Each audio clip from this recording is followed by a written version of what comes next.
pregnant.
African Americans built this nation.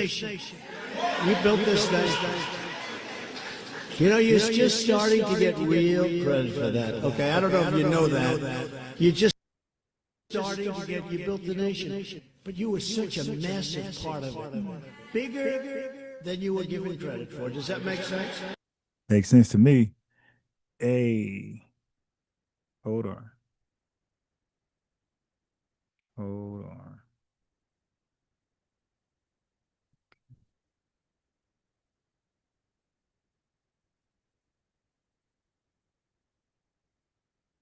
All right, so peace to the chat. Lang, Satchel Ohio, FBA Convo said, let me pull up on a panel sometime during this live stream. No problema. All right, so as you can see from some Pan-Africanist channels, right? Now all of a sudden, Dr. Umar Johnson is not a Pan-Africanist. Yeah, they are amazing. Okay, Jesse Lee Peterson, amazing. Conveniently, that Pan-Africanism takes another L, their school flops. Now all of a sudden, Umar Johnson ain't SHIT. He was never, these guys. So somebody came on their panel and was like, yo, you do know he started off as an actual member of the UNIA org or whatever they had going on about 10, 15 years ago. Probably still present today. But Umar was a part of that. So this dude was literally Pan-Africanist. He was part of a Pan-Africanist org that was centered around or trying to pick up where Marcus Garvey failed at. UNIA garbage. But so he is a Pan-Africanist. Okay. It's okay. It's okay. It's okay to have another failed Pan-Africanist in your movement. Now the question really is, the real question is, did Pan-Africanism get a black eye, or is it officially over now? Now that the school has crashed and burned. I mean, the school never got started. It's one thing if it got started and then it got setbacks and they had to close it down. That's one thing, butts in the seats, teachers teaching, school operational, okay, and then all of a sudden taxes and things like that. The school had to shut down. That's not a complete. That's a L, but it's not a complete L. But the school never, the school never got up, and it failed. That's like getting fired on your day off. That's like getting hired and getting fired before you started one day. The onboarding process, and then they fire you while you're experiencing or going through the onboarding process. They decide to fire you. Like, nah, you know what? We're gonna move on without you. Like, God, I never got a chance to work one day. No experience at all. I can't even put this on my resume. Anyway, so let's go down memory lane real fast. Okay, this is where it all started.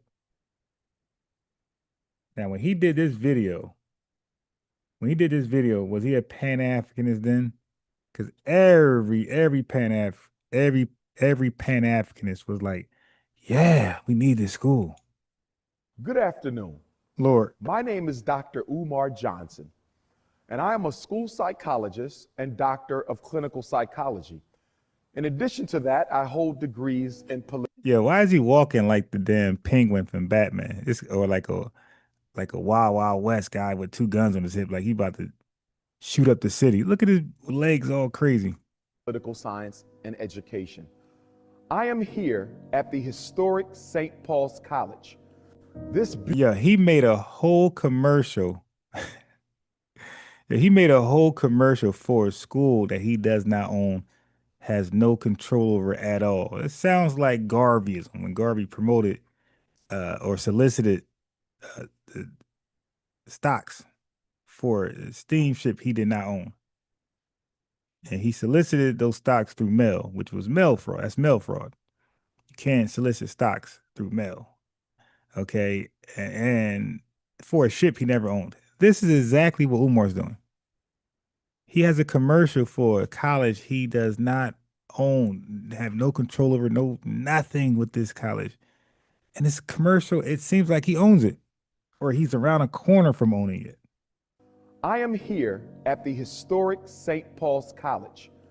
This beautiful campus, 135 acres of which I hope to make the Frederick Douglass and Marcus Garvey RBG International Leadership Academy for African Children. This college, St. Paul's, was opened on September the 24th, 1888 by a contemporary of the great Booker T. Washington. Now, looking back, right? He couldn't even get two bandles up and running. How the hell could he get this right here going? This is in almost as bad condition as those two bandle buildings in Wilmington, Delaware.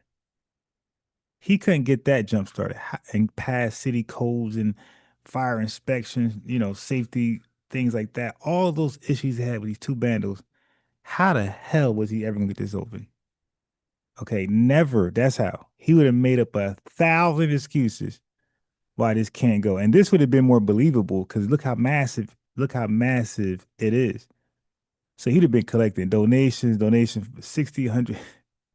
His grandchildren would have been collecting donations to get this fake school up and running. Oh my God. Yeah. If he'd have got this right here, this would have been the ultimate finesse. He would have outdone Garvey with scamming and defrauding.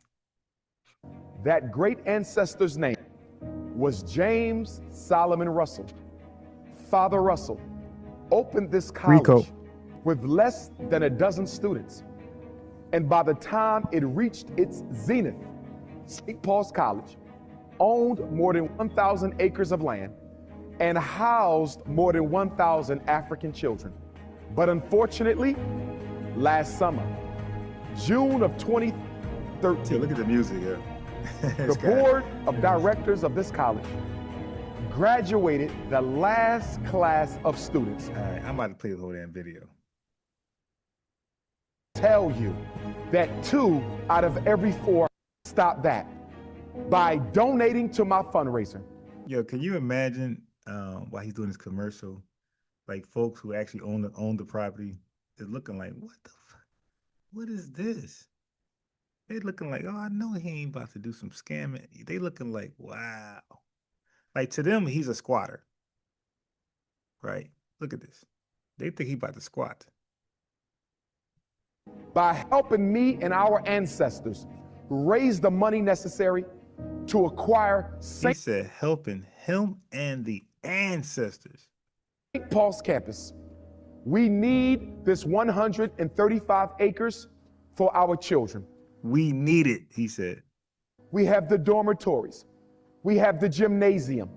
We have the lecture halls. We have the cafeteria. We have a beautiful student center. Now, he's not pitching this to investors. That's what he should have been doing. He's pitching this to donors. We got this. To donors. Imagine the HVAC for this one. How many HVACs he need over here? Help him get the electricity on this one. Imagine the back taxes on this one. Like, this dude really never had a plan. It was let people keep sending me money while I keep making it more and more excuses and then eventually just run off. Blame the government and just run off. That's what his plan was. Blame. Look at Garvey. Look at going back now. This dude is a proven scammer. Proven scammer. And right now, people are rewriting his history, saying he only failed because of J. Edgar Hoover and the FOI, not FBI, but FOI, I think it was. The FBI wasn't in existence at that time. I think it was a federal something investigator, something like that. I forgot, but it was I think it's the FOI, and not like Fruit of Islam. So it was something like that, but it was not the FBI. I want this school to be a blueprint, a role model to every other independent African JJ. school in the world, to show them that African 44. children are not the intellectual inferiors of European Americans. Oh my God. To show them that our children want to learn as much as anyone else. I'm tired of the phone calls from our mothers and fathers Oh, he just gets so many millions of phone calls. crying about what's being done to their children. I'm tired of special education when it's not necessary.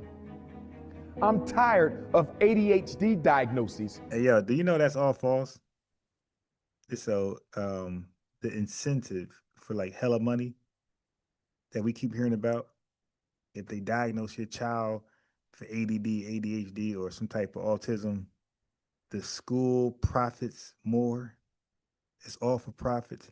We heard that over and over and over. Do you know that's an actual lie? I'm telling you guys, a lot of your ideologies, FBAs, you still got to shake it off. There's a lot of, even though you don't claim or profess, and even though you might hate Pan-Africanism, a lot of your mindsets is still rooted in Pan-Africanism. You don't know that that's their belief. It just sounded good to you. It sounded, like it makes sense.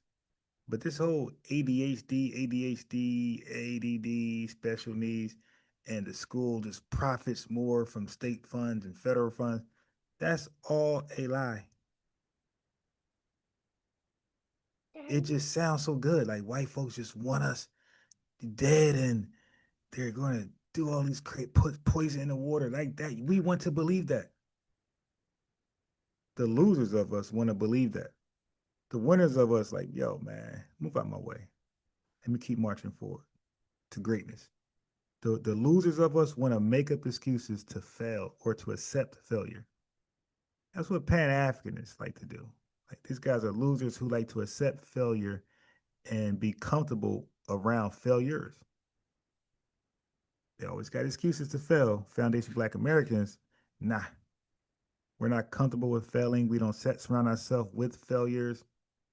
No, we push forward to represent excellence.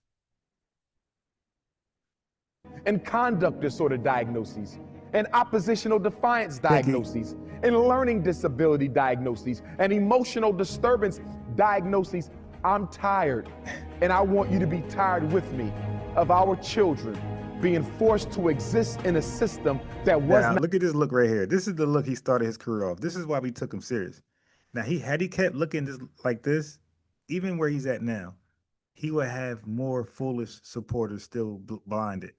When he changed this garment right here, you know, the suit, tie, the casual, you know, look, when he changed that, the corporate look, when he changed that to all out Pan-Africanism, that look, that's when everything went left.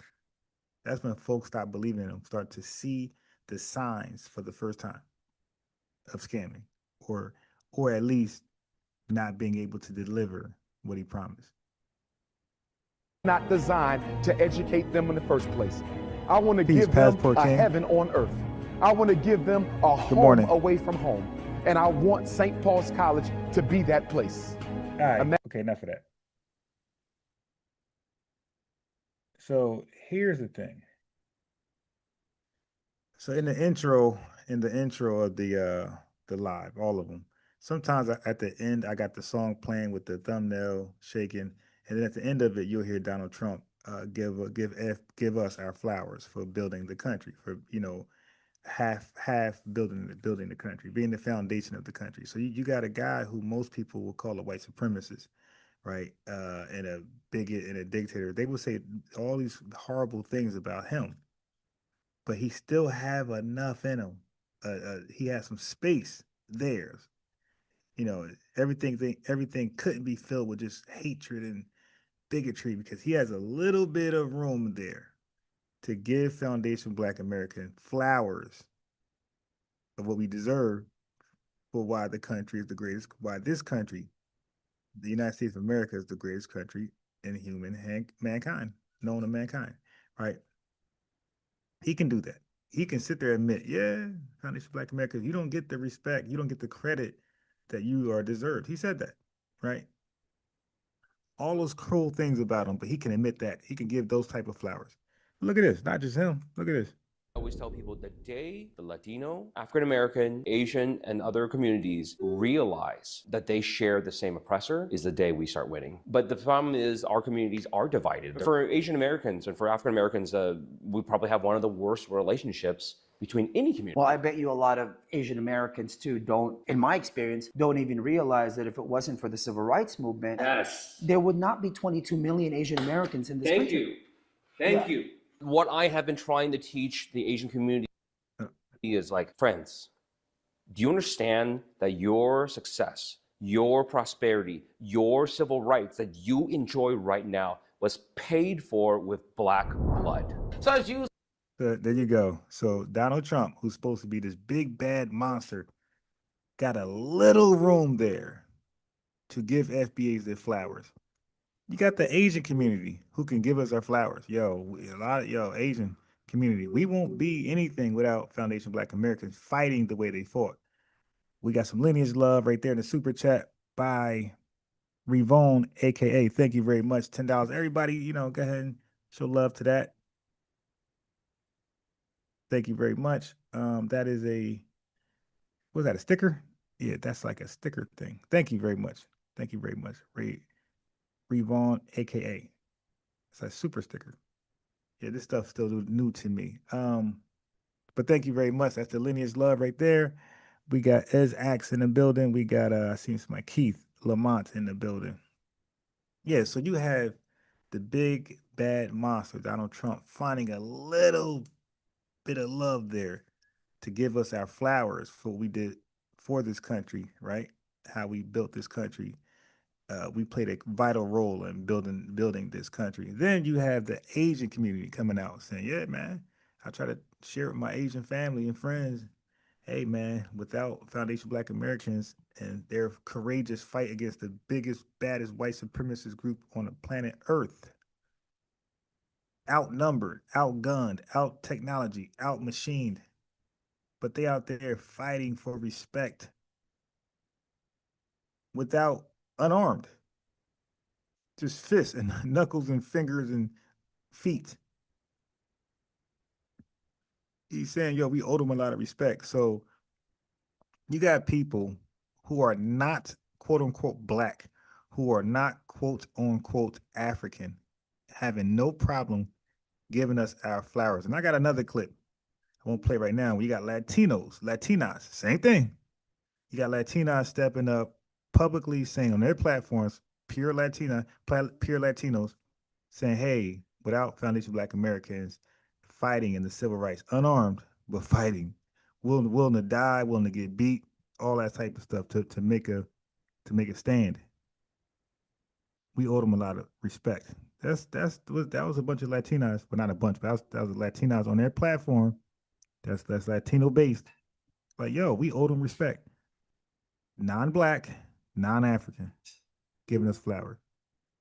So the people who supposedly are our brothers and sisters, they refused to do the same thing. They refused to acknowledge our greatness in this country, what we did for the world, Black people, African people globally. And I don't want to use Black and African interchangeably. I don't believe they are interchangeable. So I'm using them separately, separate ethnic groups. What we did for Black people and African people globally, we really like put a stamp on excellence. So people who are non-FBAs, when they go around in different countries or their own countries, like they are low key kind of seen as us, like a little bit of us and them. You dig? So we did a lot for melanated people globally, but some of them refuse to hand us our flowers while we're living, and they look like us or they're dark like us. You dig? Or they could be mistaken as one of us. They refuse. So the people who look more like us, who you would think have more shared history and more in common with us, refuse to hand those beautiful flowers to us. And then they try to say, whoa, you have a problem. You critique. Yeah, we're going to do all that. We're going to do all that because it's up and it's stuck. All right, so we got Asian community, Latino community. We got the big bad racist monster you guys called Donald Trump giving us flowers. Everybody but Africans want to give us the flowers.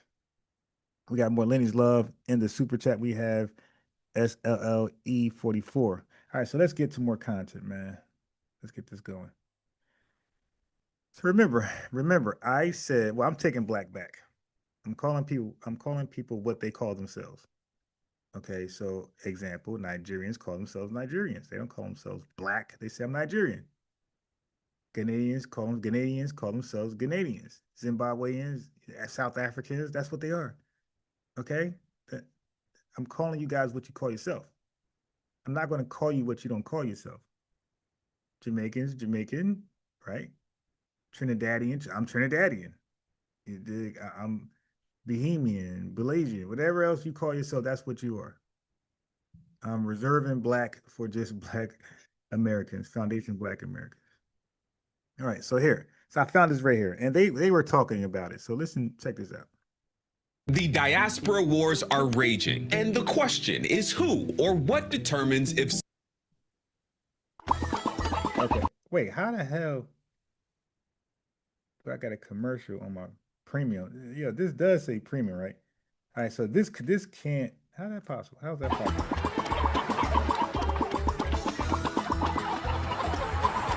someone All right. Okay, so this, it might, let me do this. Because no way that's the premium account. Let me do this. That must be FBA News.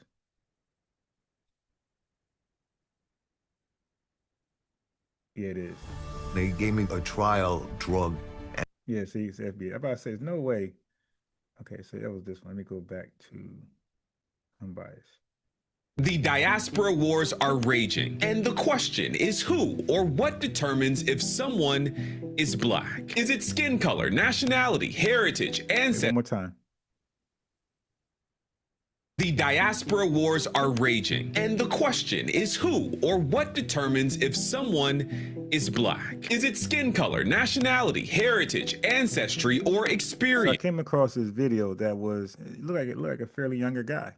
And they was like, what is Black? What defines you as Black, right? Because that's what we talk about. And I like to say, well, y'all know what I like to say, but I believe there are only, I'm saying it twice, repeated word delete. There are only one Black people on the planet, and that's just Foundation Black Americans. Just like there's only one Jamaican people on the planet, and that's those in the island. Specifically, in the location, there's only one people that's Yoruba, Fulani, and that's over here, right? So there's nothing I could say that. There's only one Black people in the world, and they're located in the United States of America, among the 50 states. Is the Pope Black? Is Oprah Black? Is Amber Rose Black? Is Sammy Sosa Black? Again, you might think that these questions have obvious answers. Oh, but you'd be wrong. My fascination with this question really came to a head about a year ago, shortly after Donald Trump said this. I didn't know she was Black until a number of years ago when she happened to turn Black, and now she wants to be known as Black. So I don't know, is she Indian or is she Black? She is always. I thought it was an absolutely insane thing to say, so I tweeted these words. Kamala Harris is Black. And I thought to myself, there's no way anyone could possibly disagree with me on this extremely basic and accurate take. Oh, but I was wrong. Wishful thinking, I'd say. The response was overwhelming. People insisted that this Black woman was not, in fact, a Black woman. Her father is a Black man. Her paternal grandparents are Black. By all accounts, at least one of her great-grandparents was Black. And yet, there was a wide-ranging debate. My fault. You forget the computer does freeze when I have too many tabs up. So, Black people, Foundation Black American people, were arguing she's not Black, but she's clearly Black according to how some people throw around the term Black. So you see, so there is some confusion. So when I say the only Black people in the world are Foundation Black Americans, you guys might think I'm tripping. And I'm alone with that thought. I'm like, no, we're not alone. I'm not alone with that thought, because you see right here, and you guys know, you heard it too. You heard when Kamala Harris was running, people were saying she wasn't Black. And then people say she wasn't Foundation Black American, but you first heard the argument she wasn't Black. And then some of us kind of conceded, even myself, okay, yeah, maybe she's Black, but she's not Foundation Black American. Okay, and that happened before with Obama, a big argument that he wasn't Black. Okay, so I'm going back. I'm saying neither one of them are Black, because the only Black people. Okay, good, cool. Yep, the only Black people in the world are Foundation Black Americans. Nobody else is Black. Everybody is just what they are. Native, indigenous, whatever you call yourself, that's what you are. Okay, we are the only people who to identify ourselves as just Black and nothing else. Okay, so now I'm not alone. As you can see, he don't even know me. He don't know nothing about me. And he has a video where they're confused on what makes somebody Black. And he asked the obvious question, ain't she Black? And he said he felt like people was gonna say, yeah. And then he got nothing but rebuttals saying she's not Black.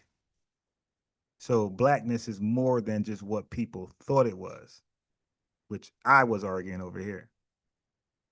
About whether or not Vice President Kamala Harris was, in fact, Black. Wow, is Kamala Black, yes or no? YouTube if Kamala Harris wins, we really gonna catch hell. You know why? She gonna make us pay for everybody who exposed the fact that she was never Black. I just got one. So you got Umar, the Prince of Pan-Africanism, saying she isn't Black.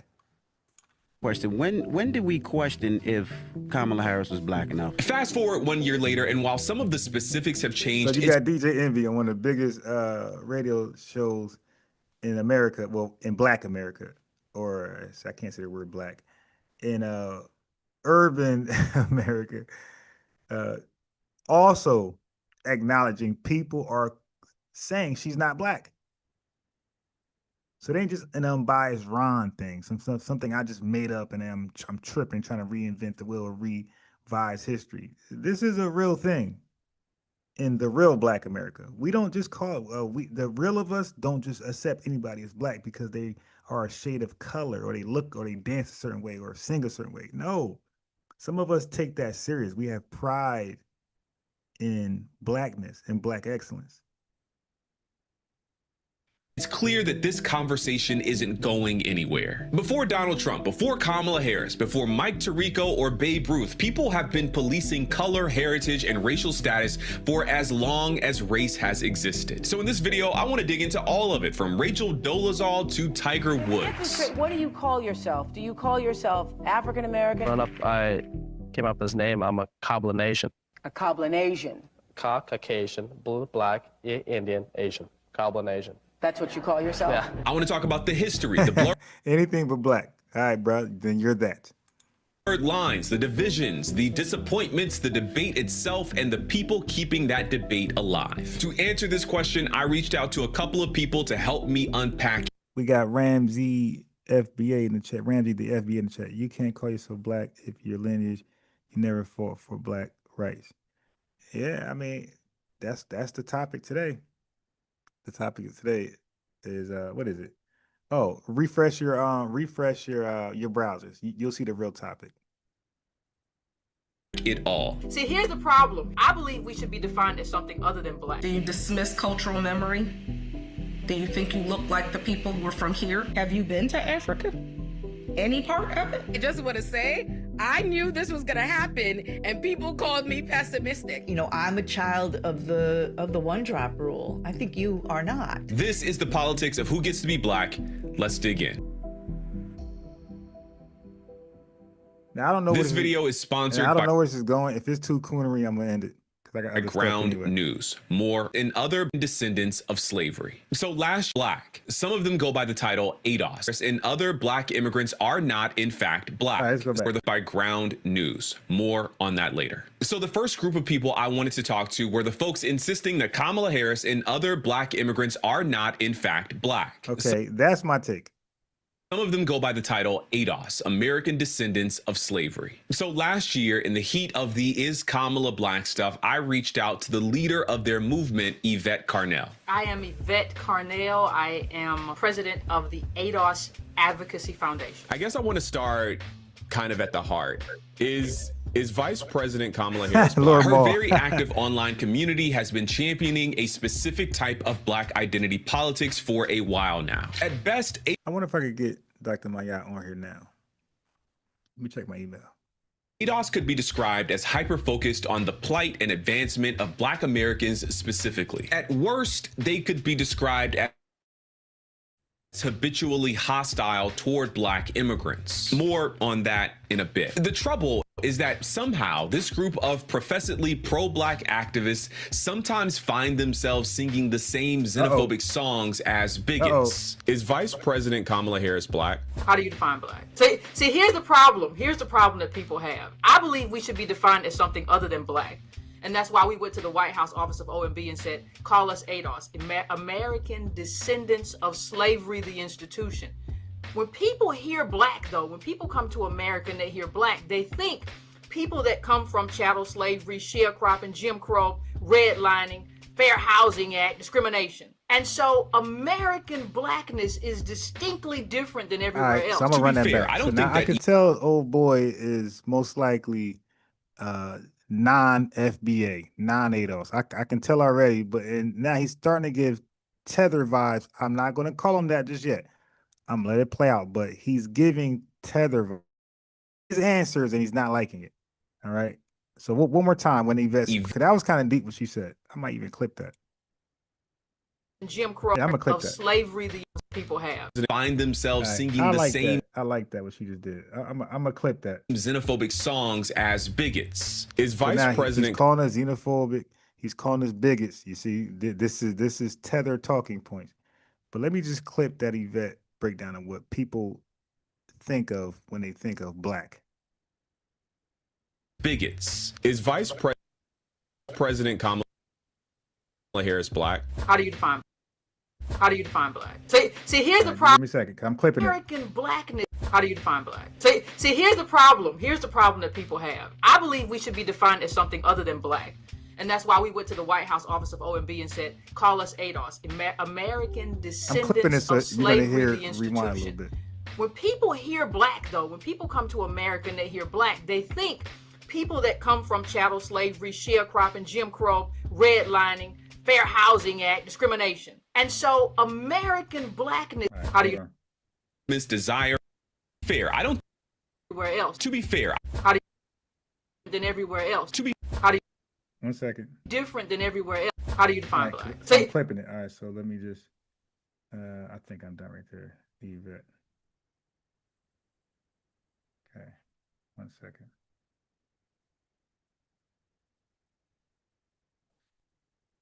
Okay. All right, I clipped it. Cool. I like that breakdown. xenophobic songs as bigots. Is Vice President Kamala Harris All right, black? here we go. How do you define black? See, here's the problem. Here's the problem that people have. I believe we should be defined as something other than black. And that's why we went to the White House office of OMB and said, call us ADOS, American Descendants of Slavery, the institution. When people hear black, though, when people come to America and they hear black, Okay, so when people come to America and they hear black, this is what they think. So they notice if they think like this, then they know it does not apply to them. They know that black does not apply to them. Listen.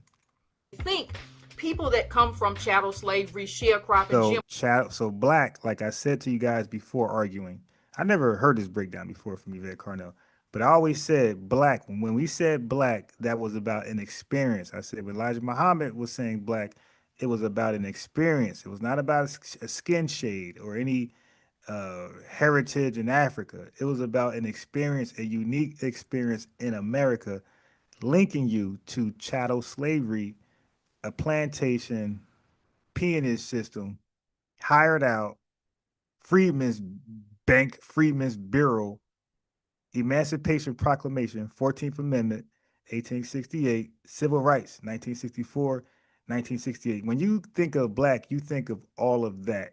Okay, you don't think immigration or immigrant or immigrant roots or immigration roots. You don't think of green card and first gen, second gen, anchor baby. That's not what you think of. You think of black in this country. So how can you so if black meant that in this country, how can you take that and then look back in history and just start calling everybody black and then try to make it interchangeable with African? See, that's a problem. Jim Crow, redlining, Fair Housing Act, discrimination. And so American blackness is distinctly different than everywhere else. To be fair, I don't think that Yvette and Peace Claude Neely. Sorry, I need glasses, but I need to get. Let me see. Where's the Family Dollar? I'm gonna get some glasses. I'm gonna try to get some today. Claude Neely, Francis Amos. Peace to you. He had a link. He said Yvette Carnell showed evidence that Garrison Hayes is paid up. I'm gonna click that link. Thank you for the link. Blue line footage. Caribbeans try to use ADOS too. They're ridiculous. Israelite 1865. Foreign blacks will just become $5 ADOS. That's why we're trying to stop that. Maxwell Jenkins says, "I'm blackity black, y'all. I'm blackity blackity black." American Dream says, "FBA convoy. I can expect you to participate in my live. Looking forward to it." Yeah, I guess, folks don't mind if that's what they into. Peace, Ron Miles in the chat. Claude X says, "Peace to you, family. We got Renaissance Woman. We got Pinky in the building." So Renaissance Woman says, "They knew what black was until we decided to delineate and ICE. This is about deportation and cutting them out of your benefits." Pinky Wells says, "Africans are already calling themselves FBA on the debate with Amanda. One of them had a FBA t-shirt on." And don't worry, I'm going to play that. So I'm definitely gonna play some of that 20v1 with conservatives. I'm gonna judge how well he does, because I think I got some of the best arguments against conservatives. As a matter of fact, I'm gonna have a black conservative here. Probably, he says he's free next Tuesday around like 10 a.m., 11 a.m. Eastern time. So he was already on here twice, right? I debated him the first time. I brought DJ Focus on to debate him, and he's gonna come back on one more time because he lied a lot. He lied a lot. So this is the fact. Remember, when I debate you and invite you back on, you accept it. You better have your facts straight, because I already fact checked you.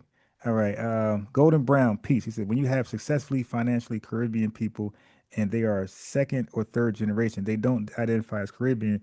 Value in naming differences, disaggregating the data a bit. One of the jobs of white supremacy is to flatten, to diminish. Oh my God. Yeah. Okay, so yeah, this guy got 9. I don't know. He'll tell us eventually, I'm guessing, if he's non-FBA or not, but he's giving non-FBA vibes all day because of his talking points. But this video did reach 107,000 views. Okay, so it's definitely, so when you guys talk about us, Jamaican Dream, yeah, you might get some coins here and there, but you're really catapulting us, because as you talk about us, people want to eventually hear from us. So they're going to redirect, they're going to leave you because they're tired of you crying and talking about us, and they're going to go to us to listen to what we have to say. And they're going to end up over here or somewhere like. The rich cultural diversity and history of humanity into a binary of whiteness and non-whiteness. As such, in America, we learn thousands of years of European history with all of its periods and its wars and artistic revolutions, all with incredible dynamism and specificity, while non-white people often get flattened into something one-dimensional and other. And I think so. Yeah, so a tether talking point. They always try to bring it back to white supremacy is watching. White supremacy is pulling the strings. You guys delineating, you guys self-identifying, yeah, white supremacy is behind all of this. They're encouraging this. They're paying you. You're ops. You're with the FBI. I think as a culture, we've been pushing to change that in some really important ways. The truth is that there are beautiful little cultural nuances between, say, South African and Nigerian people, Jamaicans and Trinidadians, Bajans and Black Americans, all Black, but all culturally distinct as well. And I think Yvette and the ADOS movement's project. Not all Black. They're what you say, Blasian. You just said what they are, dude. They're that. We were not called anything other than Negro, colored, and Black, bro. We don't have something else, and we're just calling ourselves Black as a nickname. We call ourselves Black to replace Negro and colored, my boy. That's a big difference. You can't be Jamaican and now you're also Black as a nickname. You can't be Nigerian and also Black as a nickname. We don't have a nickname. Black replaced. So if you're Black, don't call yourself Jamaican. Don't call yourself Nigerian. Don't call yourself Belizean and Zimbabwean and Canadian and Burkina Faso. Call yourself simply Black. That's the difference. You don't get it? To us, it's not a nickname. It is the replacement identifier name. That means call us this and nothing else. You guys are not willing to do that. That's why you're not Black. You're not like us. We're only Black. We're not Black and something else. We're only Black. You're something else, and you want to be Black when it's convenient. Their focus is the need for a way to accurately account for slavery's legacy on the people who descend from the enslaved. The conversation that we started out having, people haven't followed this, was about wealth. So we tried to figure out, we don't have any wealth as ADOS people. Why? Why are we wealthless and we've been here longer than most people, longer than the Irish, longer than the Italians? How come we don't have wealth? Well, we understand that slavery created a racialized caste in this country. And during Reconstruction, the federal government abandoned us. We had the KKK, we had land theft. And so what we said was, listen, it is the problem and it is the consequence of white racism that we don't have what we're supposed to have. And so part of our project became educating other people about this wealthlessness. And then people started asking us, hey, okay, you keep telling us that we're wealthless. What do we do about it? And so when we said, listen, you're not going to make it up through labor. You can't make it up through work. So part of what our movement does is advocate for reparations. But we also give me have mine. a I remember that Black game. agenda in terms of housing, in terms of environmental racism, in terms of every space where we need resources. So that's who we are. That's what we stand for. I gotta be honest with you, this is all profoundly sane. The three basic assertions here are: 1, specificity matters; 2, this country did something uniquely bad to a group of people; and 3, their descendants are still impacted by that bad thing to this day, so we should do something about it. Again, all very, very sane. Yeah, I keep hearing them say we over and over and over. It's like, dude, what are we doing here? And yet, is Vice President Kamala Harris black? How do you define black? There is a disconnect here. I have seen folks online who, when I go to their page, they have ADOS in their bio or whatever the case may be, or maybe they have FBA, you know, whatever. The other thing, but I have seen folks making claims that she is not African or of African. Nobody says she's not African descent. That's not how we were talking. You're adding that there, buddy.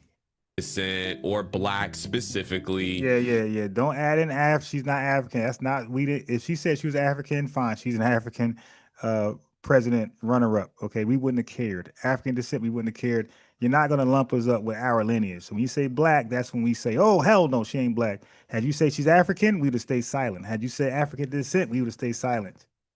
Had you say Jamaican, Coolie, we would have stayed silent. But once you say black, yes, we're gonna get up. And as the leader of this movement, what do you say to those people? Well, he keep calling her leader when she says she's the president of an organization. She's not the president of the lineage. Okay, just like a trademark. A trademark is just a trademark. That's it. And when you have a trademark, you must have some type of product. Okay, so when you're the president of something, it must be an organization or business. Okay. So, but you cannot be president or leader of a lineage. So people confuse it because they're slow. So she's the president of an organization that has the same name as the lineage. Now she has a trademark of the same name of a lineage. So don't confuse the two. This is when you get stupid and come over here and get cooked. Understand those people. Because let me say something. You do not have a history of oppression that goes back to slavery, that goes back to Reconstruction, that goes back to sharecropping, Jim Crow, convict leasing. That's not your life. So you have to approach this election the same way a white woman would, the same way Elizabeth Warren would, the same way Hillary Clinton would. I'm just glad to see other. Sha, yes. To answer your question, just in one word, yes. That's what we're saying. Sha said, are we saying black is exclusive to Black America? Yes. That's what this live is about, right? We're reclaiming black, or attempting to. We let it go. We let it go, like that little song. Let it go. We're taking it back. Some of us. I am for sure.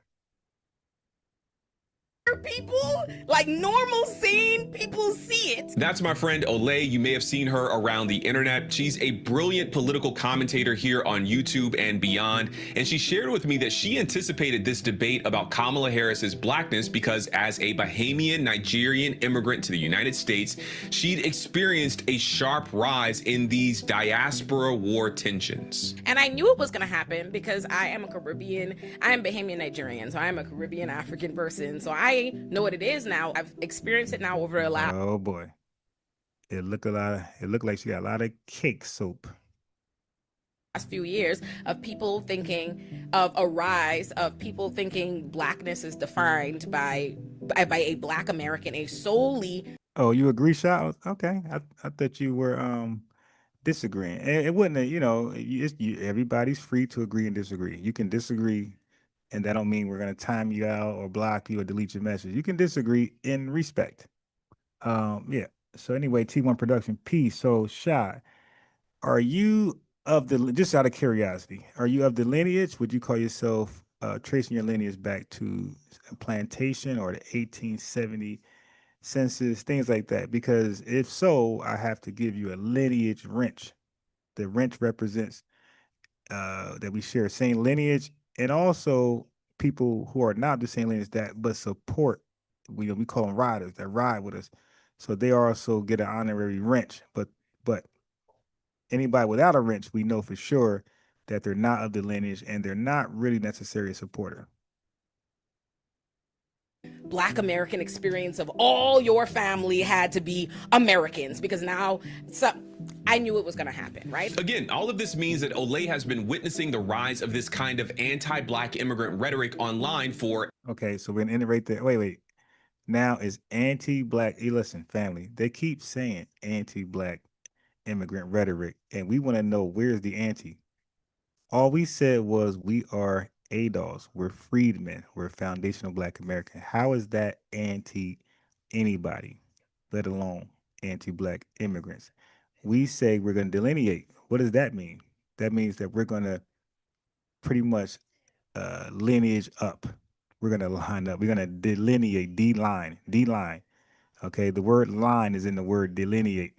Okay, we're going to draw a line and protect our culture, our heritage. Okay, we're going to protect our legacy here in this country. We're going to protect our patents. We're going to protect our inventions, innovations. That's what we're drawing. That's what it means to delineate. We're protecting what's ours. We're not letting people come to this country to yesterday or tomorrow or today and then attach themselves to what's ours. Okay, and part of that is if there is some reparations, we're protecting that too. That's going to come to the right beneficiaries. That's not going to go to anybody claiming they're Black American, African American, or whatever term you want to use to hijack what's due us. That's all that means. We're drawing a line to say, if this comes in this form, it should be for foundational Black Americans. And that is a specific ethnic group that experience a unique ethnogenesis. That's all it means. How is that anti-Black immigrants or anti-anybody? That's your insecurities showing. A while and has faced online harassment from people who claim to be in the ADOS and FBA movements. People will comment on my videos and be like, "Oh my God, I almost love what she was saying until I heard that nasty accent. She thought she was hiding it. Let me get it to you right now." I'd be like, "You see this? Mainstream media is spreading propaganda and using Black appearing females like this, aka African, Caribbean, Hispanic, third freeloading invaders as foundational Black Americans when they are not. Don't be fooled by these people. They are lying tethers." The notion that Black Americans, ADOS, and Black immigrants are not natural political allies obscures the degree to which the worst forms of anti-Blackness are completely unconcerned about when you got to America as a Black person. While Black Americans still face overcriminalization, Black immigrants are also in the crosshairs of this United States government. And I think this... Yeah, I think it's safe to say he's a tether.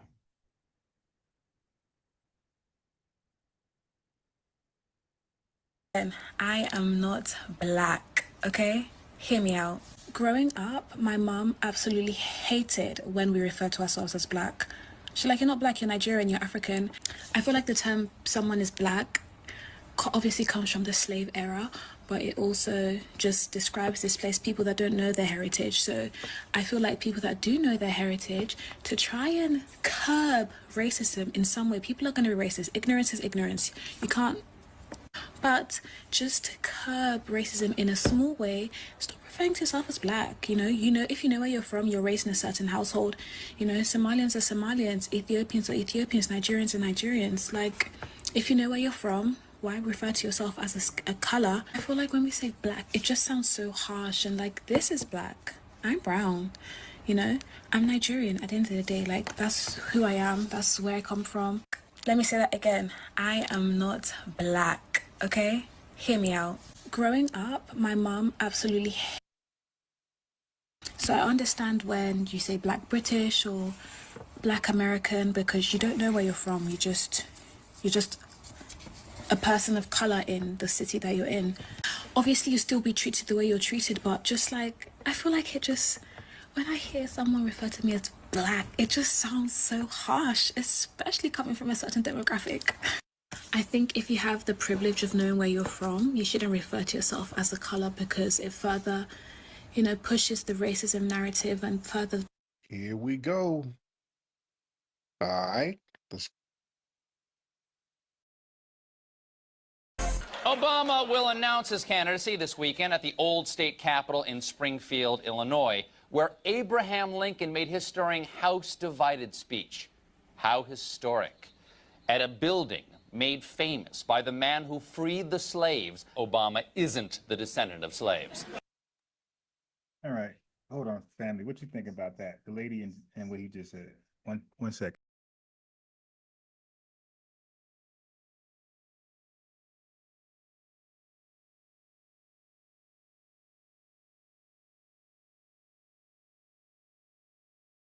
Family on here could probably be more detailed than me. I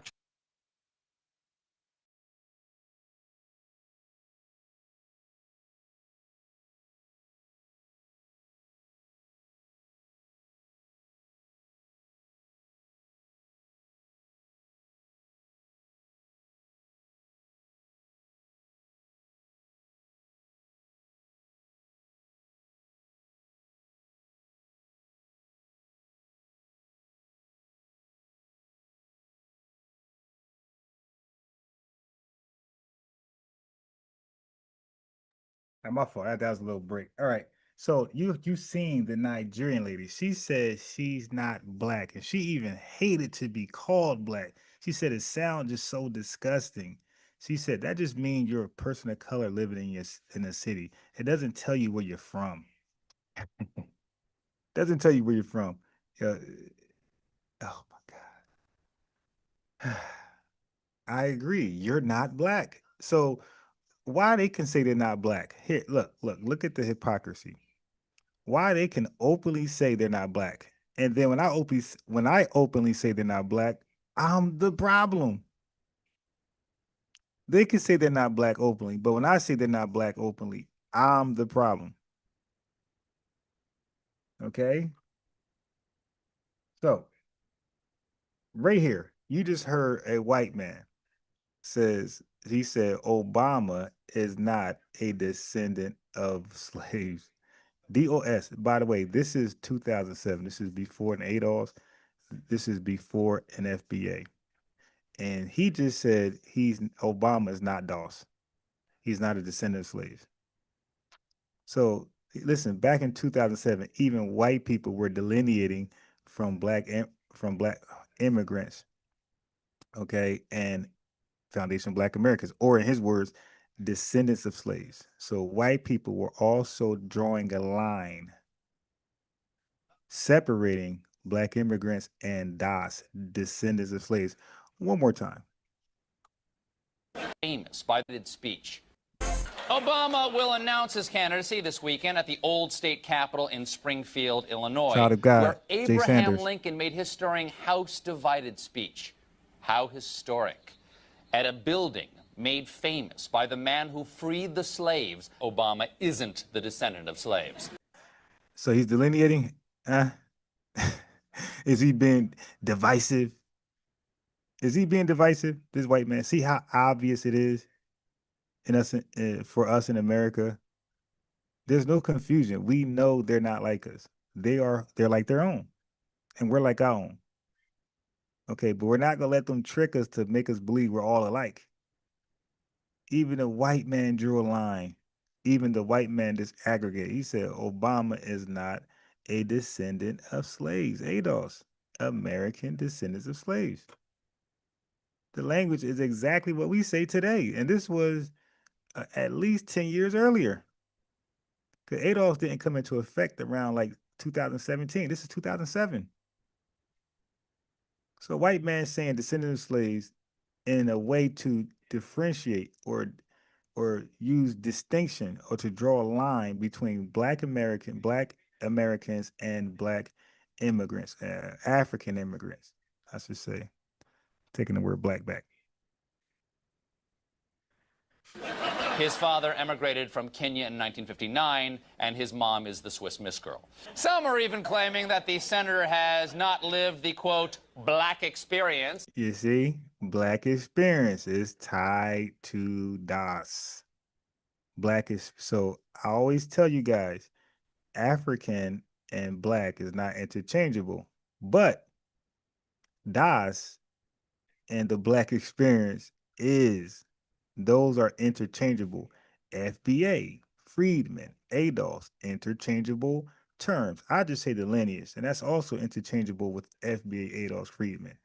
Those are interchangeable terms, because if I say freedmen, I'm talking to a particular people who can trace their lineage back to slavery. If I say ADOS, I'm talking to a particular people who experience a unique ethnogenesis who can trace their lineage back to slavery. If I say FBA, same thing. So those words are interchangeable. Use whichever one you like. I just say the lineage because all three of them got to trace themselves back to that lineage. Okay? So as he just said, Obama has not lived the black experience, and no black immigrant has, and no second, third gen can either, even though they were born here and they're even might be accepted as black. The black experience is much deeper than that.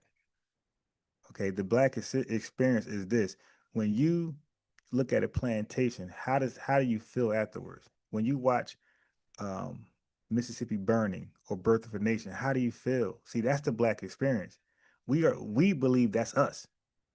You know, with a cross, when you see a cross burning on a front yard, how do you feel? So no matter how long you lived in America as a quote unquote black man, that burning of the cross doesn't affect you like it does us. That's called the black experience. Okay, when you read about lynching, that doesn't affect you like it does us because that was our great somebody that was on that tree. That's nobody linked to you on that tree. When you think of when we read about convict leasing, hired out, that's us. When we read about Frederick Douglass, that's us. That's not you. There's no emotional tie between you and Frederick Douglass or Dr. King. That is how we define the black experience. It's not you living in America and being shaken down, by a police officer because he's racial profiling. Okay, that's a symptom of the black experience. You might even be thrown in prison under mass incarceration. That's a symptom. That's not the black experience. That's a symptom of it. Okay, so no, you're not black because you're racial profiled or denied a bank loan because of your skin tone. That don't make you black. You're experiencing symptoms of being black. And it may affect his support in the African American community. Here to explain is columnist for Ray, Salon.com and author Ray, of the book, crazy. The End of Blackness, Deborah Get Dickerson. it. Ms. Dickerson? Okay. Now look at this beautiful lady. Now she's gonna articulate what I've been saying all month, really, all year. Thank you for joining us. Thanks for having me. Is Barack Obama black? No, he's not. No, he's not. This is 2007, family.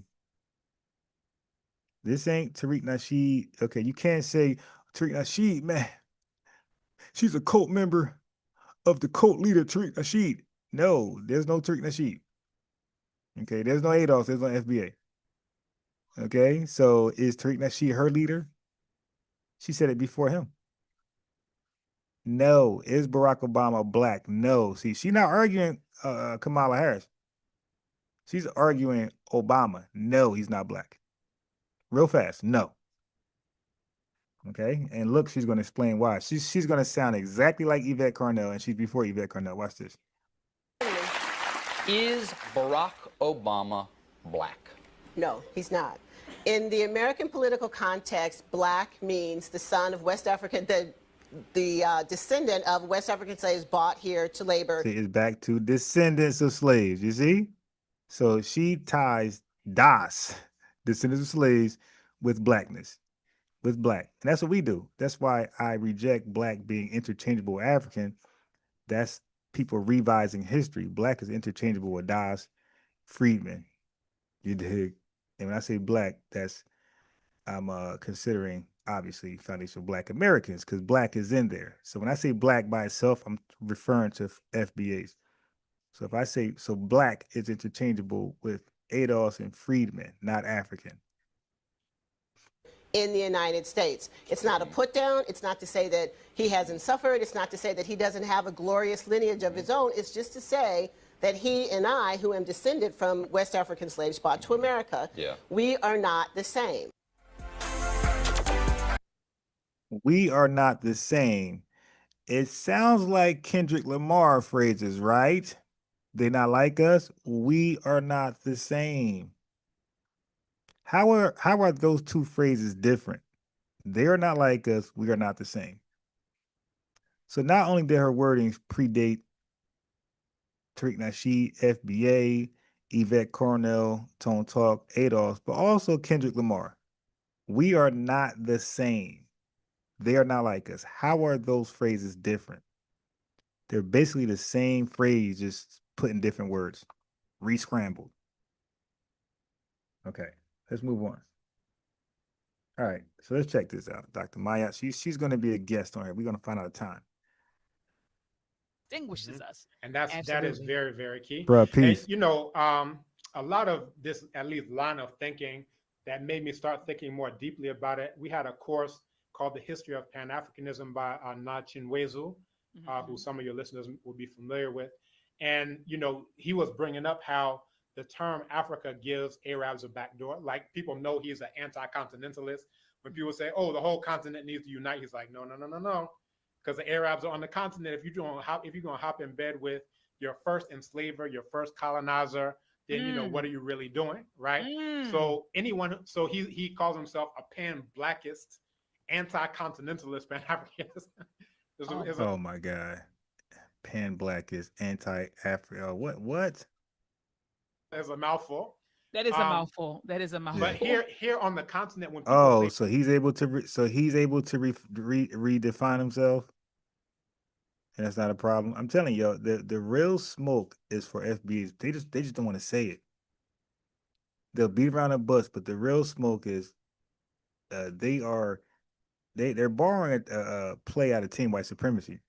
Team White Supremacy don't want us to ever exercise empowerment. Okay, independent of white people or white supremacists.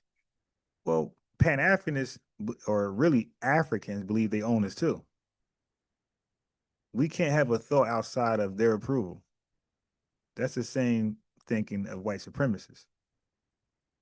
It's just a tug of war between Africans and white supremacists, trying to lay claim of ownership of us. Pan-Africanism, when you go to the original understanding of Pan-Africanism, and that's to go to the 1900 document that was released from the Pan-African Conference, which was convened by Nana Henry Sylvester Williams. Okay, so these are West Indians who they say just they were Pan-Africanists in theory, not practice. They just talked about it but never practiced it. All right, so they're saying the first Pan-Africanist to practice the theory in their mind will be Marcus Garvey. And I'm just like, well, I thought Martin Robinson Delaney was a Pan-Africanist. Like, so they pick and choose who a Pan-Africanist and who isn't. Anytime they say African, they use it interchangeably with Black and Negro. Right? But you shouldn't. That's impossible. Okay, that you just made up history. You just revised history. Those blackness and Pan-Africanism was never interchangeable. Anytime they say African, they use it interchangeably with Black and Negro. You see, just making stuff up. Now all of a sudden, African is interchangeable with Black and Negro. Like, stop it. Okay. Right. So anybody who is interested, they can actually look up that document. And you know, even when they talk about Congo, they talk about its prosperity Power on the basis of its Black inhabitants. So they're very clear that when they're saying Pan-African, I'm saying, forgive me, I gotta get glasses. Empress, LA test. Peace to you. For us in the diaspora, when we say African, we're only meaning Black people. And, you know, that should be the case. That's what we would think is the case. So that's what they would think is the case. Now, watch this. You see? So now they're trying to revise history. If we say Black, we're thinking African. Okay, you just made that up. All right. The world doesn't think that. The world thinks when you think African, you think of Africa. Okay. When you think Black, you think of United States of America. Real simple. But look, he's going to give you the mentality of Africans when you say African and black. Watch this. This is his testimony. This is a Pan-Africanist who believes Garvey is, Jesus and Umar is the prophet. Okay? Listen to his experience. He's been on the continent for 16 years. Listen to his experience with Africans and how they see themselves versus us. Watch this. Only meaning black people. And for us in the diaspora, when we say African, we're only meaning black people. And, that should be the case. That's what we would think is the case. But again, for me, living here on the continent for 16 years, I've come to realize that when people say African, they mean the continentalists. They mean anyone who's on the continent, to the exclusion of black people who happen not to be located on the continent. Facts. And, that's the high. I got to clip that. A Pan-Africanist said Africans, when they say African, they're talking about only those who live on the continent, excluding the Caribbean, excluding foundational Black Americans. Africans on the continent, when they say African, they're only speaking to those people who live on the continent of Africa. Boom. I got to clip that. Hijacking of the term Pan-Africanism, but the hijacking came from the very beginning, because as long as you use the term Pan-African, right? Say all right, all the African is already inside of it. Nah. No. Don't try to backtrack. Let me clip that. And when Nana Kwame Nkrumah, No. As long as you use the term Pan-Africanism, but the hijacking came. Okay, I need to clip continent that. Of black people, Nkrumah's wife came from, of black people who happen not to be located on the continent. And that's all right, hold on. I gotta clip that. They mean anyone who's on African. To realize that when people say African, they mean. I've come to realize that when people say African, they mean the continentalists. They mean anyone who's on the continent, to the exclusion of black people who happen not to be located on the continent.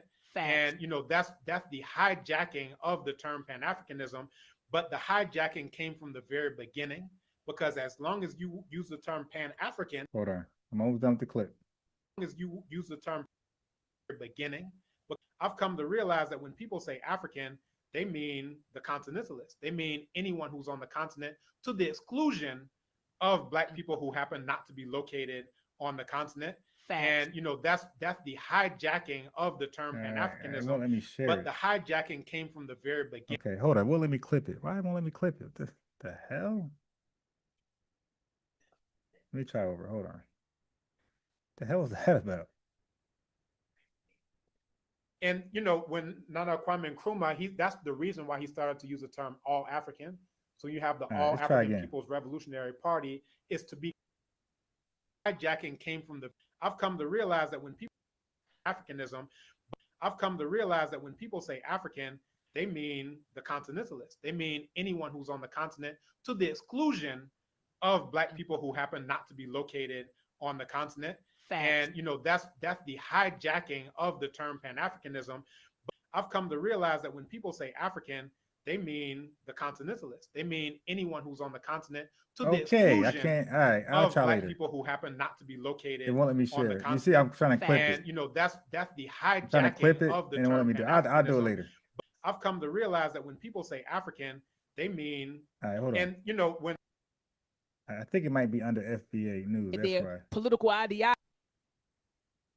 Let me see. I think it's under FBA. Their political ideologies. I'm a Republican. I'm a Democrat. See. Okay, I think it's that's why it's under this. That's why I couldn't clip it. All right, so let me just switch it. My fault. Bear with me. But you see. So are Africans being divisive? They're delineating. They only look at themselves as the true Africans. So everything Yvette, Tariq Nasheed, Dr. Claude Anderson been saying about Africans is true. He just said it. A Pan-Africanist who's living in Africa for 16 years said, when Africans think of Africans, they think of themselves living in Africa. They don't consider Jamaican Africans. They don't consider Haitian Africans. All this garbage that you guys be making up. Okay? So if that's true, and when they worship the religion of Pan-Africanism, that's just folks on the continent. exposed. Been exposed. All right. But let me get this clip. So now what? You got Africans saying, allegedly from a Pan-Africanist, saying that the only true Africans are those who live on a continent. Okay? I've come to realize that when people say Hold on. not to be located, that's the hijack. I've come to realize that when people say African, they mean the continentalist. They mean anyone who's on the continent, to the exclusion of Black people who happen not to be located on the continent. Facts. And that's the hijack. I've come to realize that when people say African, they mean the continentalist. There we go.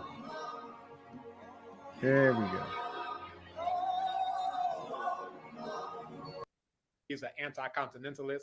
When people say, "Oh, the whole continent needs to unite," he's like, "No, no, no, no, no." When people say Pan-Africanism, when you go to the original about Congo, they talk about only meaning Black people and will be judged on the basis of its Black inhabitants. So they're very clear that when they're saying Pan-African, and for us in the diaspora, when we say African, we're only meaning Black people. And, that should be the case. That's what we would think is the case. But again, for me, living here on the continent for 16 years, I've come to realize that when people say African, they mean the continentalist. They mean anyone who's on the continent, to the exclusion of Black people who happen not to be located on the continent. Excluding not just foundational Black Americans, but the diaspora. Africans exclude the diaspora when it comes to defining who is African, who is not. So we can't define who's Black and who's not. Stop it. That's not going to work. The only Black people are the people that live in America that have lived the Black experience. It simply means that you can trace your lineage to a plantation or slavery or the 1870 census, right? That's all that means. We're the only Black people because we don't have another name. So a Nigerian, he's Nigerian, Zimbabwean, South African. But when they want to pick and choose, they can call themselves, they can nickname themselves as Black. So when these folks use Black as a self-identifier, it's just a nickname like Pookie and Ray Ray. It's not their real name, like Jerome. Their real name is Nigerian. A Jamaican, okay? That's his real name. Now, he can add the nickname when it's convenient and say he's Black. But when it comes to us, Foundation Black Americans, Black is not a nickname. That's our ethnic identifier. That's our actual name. Okay? So what I'm saying is if for the other people, that's non-FBAs, if you want a non-ADOS, if you want to truly be Black, then stop calling yourself Jamaican, Trinidadian, Haitian, Nigerian, and call yourself Black like us. Make it your first name. Don't use it as a nickname like Pookie and Ray Ray. Okay, we don't use Black as a nickname. You know why? We replaced Negro and color with Black. So it was a replacement name. We changed our name to Black. Okay, Jesse Jackson failed trying to change our name to African American, but Black is what we chose. And that's the hijacking of the term Pan-Africanism, but the hijacking came from the very beginning, because as long as you use the term Pan-African, right? We don't want to deal with all Black people regardless of location. We want to deal with location regardless of whether or not it's Black people. And that's why at the All African Peoples Conference, again, that's what makes the history relevant to us right now. It's not, oh, we used to have past glory, and if only we can recapture our glory. Now, in relation to Black people, that actually shows that mural, so you can see it. Yeah, I would love to talk to this dude. Yeah, I think he'll be at a loss of words if he came on this platform. I really do, because all that shit sounds great when you are in the religion of Pan-Africanism. But when he talked to one of us,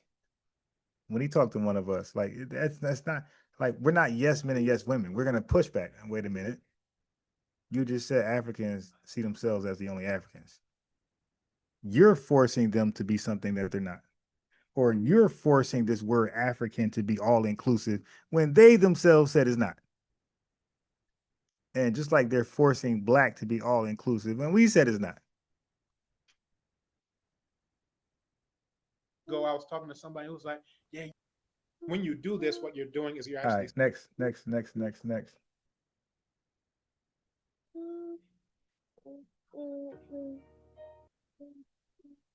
Oh shit! It's going to reset to FBA News and Updates. Like, what if the native black fake? Yeah, I messed up.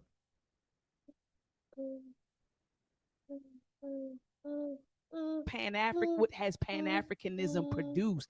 Dr. Assar, I know you went live earlier on your platform to talk about, Africans and their thought, and if Pan-Africanism ever produced anything. Could you address that? So we can lay that to rest, that it never produced anything. I think that in some now, so they try to water down what we mean by it never produced anything. We're not saying you guys didn't produce incense. We're not saying you guys didn't produce oils and dashiki clothes. We're saying something tangible that we can look at today and be like, wow, that's still here. All those. I mean, goddamn, you've been in existence for 200 years. We're talking about a building. We're talking about a business, at least a water fountain. We're talking about something like that we can still go to. Like, it's just historic. Hey, this is the Pan-Africanist water fountain that they created during the Jim Crow era, so we could have our own water fountain. Look, it's still here. We're saying something like that. We're not saying anything that's symbolic or a token. Something real and tangible and that makes sense. Nothing. Now watch this guy just say everything but nothing. Some of this historical family on here could probably be more detailed than me. I try to take things from a psychological warfare. Oh, oh my God, he just conceded. I can't answer the question. Maybe another panelist can tell you what Dr. Mayat was so like gaslighting, like, yeah. Can you lay that down to rest? Talking about Pan-Africanism didn't build anything. Please lay that down to rest. He did not lay it down to rest. He kept that well lit. This dude doubled down. Well, I can't tell you what Pan-Africanist built, but maybe another panelist can, like, this dude deferred. Like, that's wild. Look at it one more time. He said, don't ask me. That's a good question. I don't know. I want the answer to that question. What have we built in 200 years? On here could, I think that in some of this Pan-African saying some stuff because you now look, Dr. Mayat gonna gaslight him as though, pump him up, put a battery in his back as though he's gonna have the answer. And he said, I don't got the answer. Ask another panelist. This is hilarious. Sounding like, ignoramus, like you're sounding a little independent thinker, 81. Peace. You all saying some stuff, man.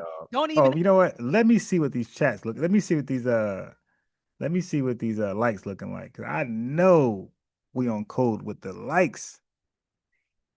122 people watch. I know we got 122 likes. Like, ignoramus, like you're sounding a little independent. All right, family, we on the way to 130 live viewers. We only got 73 likes. Come on, like the video. This is how we attract more of our family in here. And I use these likes as leverage to get people like Dr. Mayat on the platform.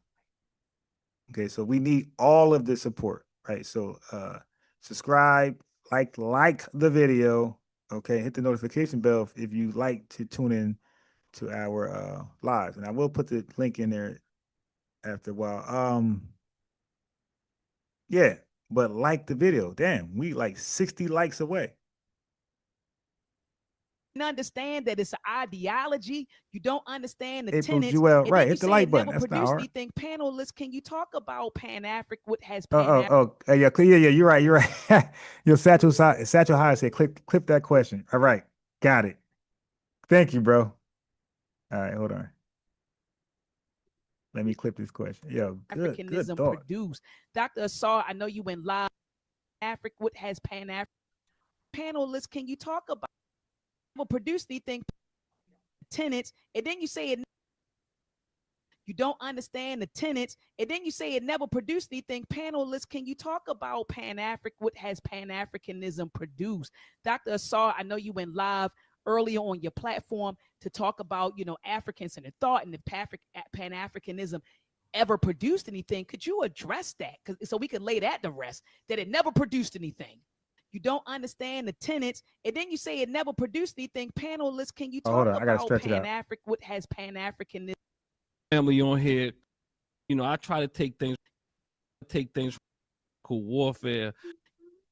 You You don't understand the Oh, tenets. I got and it. then you say it never produced anything. Panelists, can you talk Yeah, about this is wild. The what dude has said, I can't answer the Pan-Africanism question. produced? Thanks, Dr. Satch. Asar, I know you went live earlier on your platform to talk about, Africans and the thought and if Pan-Africanism ever produced anything. Could you address that? So we can lay that Awakening to of the rest, FBA. that it Peace. never produced anything. I think that and some of this historical family on here could probably be more detailed than me. I try to take things from a psychological warfare. You don't understand the tenets Africanism Yeah, produced. thank you, bro. Dr. Asar, I know you went I got live it. Yeah, earlier you're on. right. Oh my God. I'm gonna use this. I'm like, yeah, well, look what Pan-Africanists think what Pan-Africanism produced. Your platform to talk about, Africans and the thought and if Pan-Africanism ever produced anything. Could you address that? Yeah, this is So we can wild. lay that to rest, that it never produced anything. I think that and some of this historical family on here could probably be more detailed than me. I try to take things from a psychological Yo, he just conceded and passed the question to somebody else. That's crazy. warfare. He deals with Pan-Africanism as a psychological warfare. He deals with it from a psychological warfare angle. What does that mean? That means intangibles, unproduction, position. no production. So the fact that we can say something so idiotic, Jesse, peace. is evident that the war is going on. Yeah, but wait, he just said when we ask what has Pan-Africanism produced, he said that's an idiotic question, but he just said he can't answer the question. He deals with it from a psychological warfare angle. So we have Soldier Solrak. The Americans include Mexico and the Caribbean and South America. Black is not a nation or tribe. MJ is not FBA. He's Choctaw RIP. Oh shit. Well, you know what? I want you, Soldier. Soldier. I want to ask you a question about that. Okay. Let me put the link. This is just for Soldier. I still got a show going on. I'm not done with my show just yet. But this is just for I got a question for Soldier. Soldier.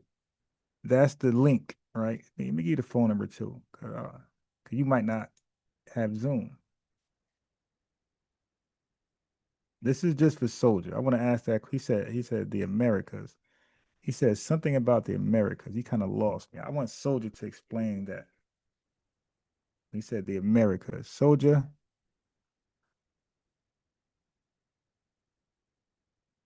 Soldier, this is for you. You seem to be kind of deep. You seem to be woke. Okay, so here you go, Soldier. Soldier, that is the phone number. All right, and the link is also at the top. You sound pretty deep. I want to know more about this. Wait, what was your comment? Soldier said the Americas include Mexico and the Caribbean and South America. Okay, so Soldier, can you break that down? You seem to be pretty woke. Mahalia Naturals, salute to you. Soldier, you seem pretty deep. Click that link or call that number and explain the Americas. You might put me onto something, bro. The fact that and I get it, and I get it that when you have been so traumatized, look, it's back to us. We're I'm telling you, family. You're gonna say, yo, this dude unbiased Ron be knowing this stuff. I said Pan-Africanism is a religion. I said the holy infallible saints are Africans, and that might even extend to Africans of the diaspora, meaning like the Caribbean and Haiti. But the lost sheep are the foundation Black Americans. We're dumb, we're vulnerable, we're stupid, and we need these holy saints of Africa and the African diaspora, the islands, to come save us from the big bad wolf, the enemy, the white man. Okay, and we're just the dumbest people on the earth. We need to be saved. And look how he's talking to us. And when these folks talk about us, Pan-Africanists, it's always in a lecturing. All I could think about is Obama when he got on there, pull up your bootstraps. Just because you have a baby, don't make you a daddy. That's all I could think about when I think of a Pan-Africanist. They just talk down to us. You guys need to learn history. See, You guys don't know business. Like, it's always we don't know something and they got to teach us. It's always we don't know something and they got to teach us. We are according to them, we are the dumbest people on the planet. And they got to save us from the white man, because the white man is beguiling us using technology and we're too stupid to come up under his spell. So they got to come save us. Listen to this dude. He going to say, now we're traumatized. Nobody's traumatized but us. Watch this. Listen to his words. He's speaking to us only. The fact that, see, and I get it. And I get it that when you have been so traumatized, what I call collective splitting. You only can see things in parts. So we're so traumatized, we could only see things in parts. But the rest of the diaspora in Africa and the African continent, they see things whole. We're the dummies. We're traumatized, so we could only see things in part. They're talking to people who were affected by chattel slavery, plantation slavery. They're talking to us. We're the traumatized folks who can't see things in whole parts. Can't see the whole. Once you, in other words, in a clinical level, what splitting means is that I can only see all good or all bad. So once you see something bad, all the good goes out the window. And then it also tells you don't know things about how things evolve. When we look at even what Pan-Africanism has done, you know, all your greatest leaders, for the most part, were probably Pan-Africanists. Brother, you didn't even explain what they have done. So now he's using a hypothetical as evidence of this disrespect he's lecturing us on. We're dumb. We see things in parts. We either see things as good or bad. That's it. And then he says, he brings it back to the hypothetical because he couldn't point out something in particular that Pan-Africanism had produced. And they're like, And they said, but all your leaders has been Pan-Africanists. Bro, we don't have leaders, man. That's the thing. Like, these guys stuck in that primitive tribal stuff where we got leaders and babas and elders. Bro, we don't have that. You got that. We don't got that. Okay, people step up and represent themselves as political leaders or leader activists, and that's cool. And we might like some things they say, but they don't run our lives. You dig? We don't look like, they're not a leader like that. They don't lead our household. Like, they represent us on a political level. They speak on our behalf, and we might like some things they say, right? But they're not a leader in the sense where they're dictating our lives. Like, nah. Like, on a political level, you're making sure money is allocated over here. You're making sure taxes stay right here. Cool. Like, you know, but we don't see them as an actual leader. Like, when you think of leader, we think of somebody like a pastor of a church, an imam of a mosque. Like, that's a leader, a cult leader. We see somebody directly impacting your life. Like, you see this person, speak to this person often. Not somebody who sees our experience and see the injustice and want to fight the injustice. Yeah, great. And we stand behind you, but if that's a leader, then oh well. But that's not how we look at leaders. Like, we look at leaders as people who we speak to on a regular basis that directly influence our lives. All right. So it's that leader word they throw around, and it can mean anything to them. But we don't have a quote unquote leader. Like, we're the leaders of our lives in the household, buddy. You might speak on our behalf. You might represent us in certain realms, fields, you know, but you're not a leader. First and foremost, you know, even Garvey himself, whether or not we want to debate it, he had tangible things outside of the ship. Like what? Who's that in the chat? So we got Soldier. Got to go back. All right, Soldier. Next time, brother, come back and just ask for the phone number or link, and you can explain to us what you meant by the America South. And because I thought it was just America, you know, foundational Black Americans. I didn't know we were foundational Black Southern Americans or South Americans. I didn't know we were foundational Black Caribbean Americans. I thought we just foundational Black Americans. So when you come back, Soldier, can you break that down for me? I appreciate it. You understand? He had businesses. You know, he had industry. So Okay, the other guy laughing like this stuff is true. He had businesses. He had industries. And where is it? What can we look at? What steamship? We got to go damn near in the sea to see his sunken steamships. He had. Like even Elijah Muhammad stuff is still up. What you mean he had? Where is it? We got to stop. He had. Then Jadakiss said, I'm tired of hearing about the old Negroes who used to say they had it. I'm killing his line. I'm botching it. But he said something about, I'm tired of hearing about old Negroes who say they had it. These be the same old Negroes who rat it. Who cares? So what he's saying was like, you in the hood politics, you see an old bum who wasted his life in the streets. But he'll try to live in his street glory. Hey, man, when I was 15, 25, I had a Benz.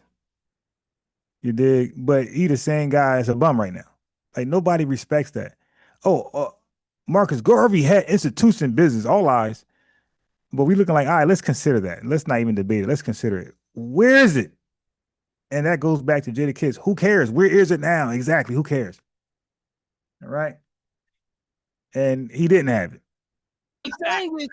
Or he didn't have it in the right way, I should say. So it doesn't make sense. Also, I also say let's take it a little closer. Let's bring it to Baltimore for a second. That Holistic Wellness Center is a result of Pan-Africanism. Again, bro, now he knows the tangibles, and he's not saying anything tangible.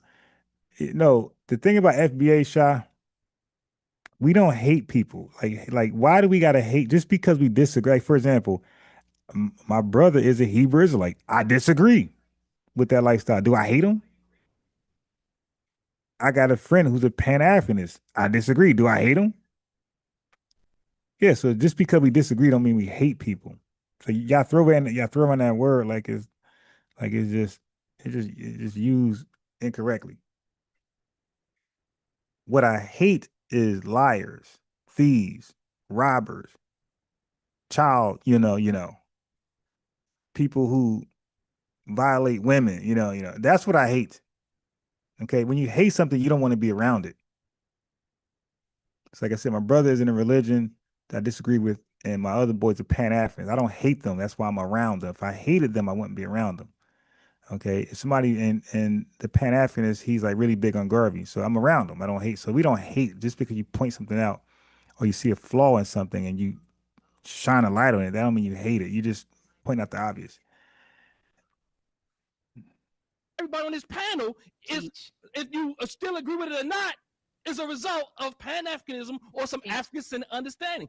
Everyone's Place bookstore is a result of Pan-Africanism or African-centered thinking. So what I'm saying is there's so many examples before. That's the phone number. Cause maybe we're just miscommunicating, Shah. Maybe I'm like, cause you're typing and I'm watching the video and I'm giving commentary and I'm barely following the chat. I'm just looking down. So just call in and let me know what you mean with that. And maybe, I might even agree. But to be fair, in fairness to you, I'm not really looking at the chat like that. I'm looking down and looking up and looking down. I got a lot going on, so I'm not really following like that. But that's why I got the phone number and link for you guys. If I misrepresent or miscommunicate with you, you can call in, hit the link, and tell me, correct me, say, hey, now I'm actually saying this or that. So yeah, so click that link. Call that phone number. But when you get hurt by one person, now you are traumatized in a way that anything that reminds you of it, you have to discredit. And that is a psychological trauma. It's too many examples to show you. And even those who are built off of it in their milquetoast ways. Look, let's slave be honest, traders, right? We hate them. There's no I hate slave sellers too. Let's say movements out here without Pan-Africanism. Yeah. And then everybody You're right. The copies dude, One Nation, the dude with the dashiki is a clown. He has no real information. He just yelling and screaming. They asked him, hey, can you point out something that Pan-Africanism produced? He said he can't do that. But now he just he embarrassed himself And now he's trying to make up for that, bro. You look, they already don't respect your panelists. Do not respect you, bro. Okay, so now you're trying to overcompensate now. Of it, I am saying that it is copied, it has been diluted, it's been all those things. But there's too many examples. Let me go back to Baltimore, for example. Look, there be no leaders of a beautiful struggle who are doing great, major about this. He ain't saying nothing. Just because it doesn't get views, just because it doesn't get the views of a it's called if it doesn't get views, it's a nothing burger, my boy. How effective is it if nobody's rocking with it? Like, we got to stop being stupid. Okay, if your business doesn't generate money, how can we say it's not a good business? How can we say it's a great business? It generates no money, has no clientele, producing no products, offers no services. How can we say that, hey, that's a good business?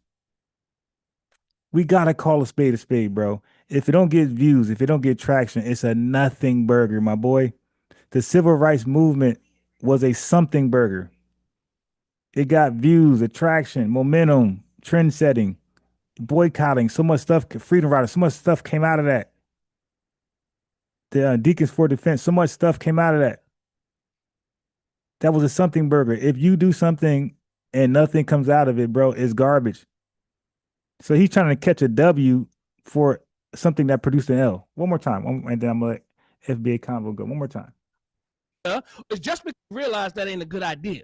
So just because you don't see it on the media, it's just because it doesn't get views, just because it doesn't get the views of a Tariq Nasheed, and this is what their talking points are coming from, pardon me. That's what look. Oh, wait, what you say?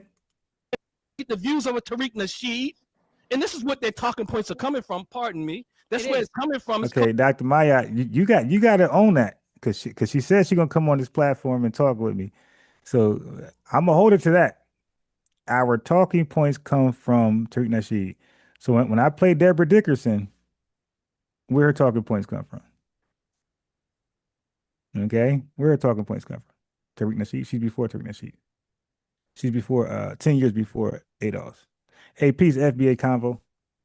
What's going on, Ryan? What's going on, FBA family? Thanks for coming, man. It was a great day today, man. I'll just be chilling, man. I don't be having nothing to say. Just want to come up and just enjoy the show with you. Yeah, go ahead. I said I just want to be having nothing to say. I just be wanting to come up and enjoy the show with you, man. Oh, yeah, of course, man. Yeah, so let me ask you that since you're on here. Yeah. So they get so mad, and like I said, it goes back to jealousy. They keep saying Tariq Nasheed as though, first of all, everybody of the lineage don't even watch Tariq Nasheed, right? So a lot of people who represent ADOS and Freedmen, they do not watch Tariq Nasheed like that. They might catch a clip here and there, but they don't watch Tariq Nasheed. So like that'd be killing me when they get so frustrated that Pan-Africanism is failing that he try to bring it all the way back to one person, Tariq Nasheed. What do you say about that? Man, they need a target. You know what I mean? They need a target, but like I keep telling them in the chat, that Tariq ain't a leader of a lineage. Tariq is not the leader of a lineage. How could he do that? You can't be. That's what I'm saying. They keep on trying to make FBA a club. It's not a club. You can't join. Either you are or you not. Yeah. You could be a FBA, but then again, you could be off code. Yeah, you could be a coon. You could be an op. Well, yeah. You could be an informant. Yeah, just, like they think because you're FBA, you're automatically on code. Nah. That's why we be at need spaces like this so we can all get on code together. It's 100 of us getting on code. Right. That we might have felt like this, but then we go ahead and we say our talking points and you understand. Yeah, now you on code. You understand that. Man. Like you was talking about Tariq and stuff. He not even the leader of the the movement on YouTube no more. I have to watch Tariq replays now because y'all doing real good out here. You're doing real good, Ryan. You're doing real good, bro. Let's go ahead and go with the show, man. Yeah. So just because somebody, for example, people have ideas, and just because you're the first person with the idea, don't make it a leader. All right. You're just the first person with the idea. That's all. You have Ice Cube did a tournament called the Big Three. He was the first person with that. Now, he's not the first person with the idea. We play 3v3s in basketball for the longest, but he's the first person to bring it to like a league, like a big league, because most leagues are 5v5. You dig? So he made a league, okay? But he's not the leader of 3v3s. You know? So if I do a league, well, again, 3v3 leagues been going on forever, but like nobody ever Right. made it a big super thing like Ice Cube. So he's not the Yep. leader of 3v3 leagues, bro. They've been going on for since like shit. White Man Can't Jump was 2v2. You watch White Man Can't Jump? What? Oh Woody yeah, that Harrelson. was a Yeah, movie. that was That was a movie. 2v2. Right. So this Yeah, stuff been yeah. going on way back then and longer than that. You got Dr. J and his group 2v2, 3v3. So Ice Cube's not the leader of 3v3 just because he made it pop. And it's likewise with we say, is Jesse Jackson the leader of African Americans? Is Dr. Umar the leader of Pan-Africanism? And they will say Yes. no.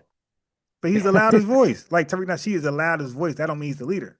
See, so it's Right. hypocrisy. They will say Tariq is the leader, he got the loudest voice, but then they'll say Umar Johnson is not the leader of Pan-Africanism when he got the loudest voice. Right. So you know what we should do? We should troll them back and say their leader, Umar, is a scammer or he failed, or we should clown them and just troll them back and say your leader, Umar, needs Right. to sit down. I've been doing that already. I've been doing Yeah. that already. I said ever since Umar failed with the Okay. school, Pan-Africans had to lick their wounds. Right. Stop. So they trying to delineate from Umar, but it's not working. He the Prince of Pan-African. They can't live that down. Yeah, that's it, man. He said it. Nobody can't look. What happened? Okay. For example, when Marcus Garvey tried to become the what they call him, Marcus Moses Garvey, when he tried that garbage, you know what happened? Well, huh? Do you know what happened when he tried that garbage? No, what happened? Okay, when you see let me know when you can see my screen. Okay.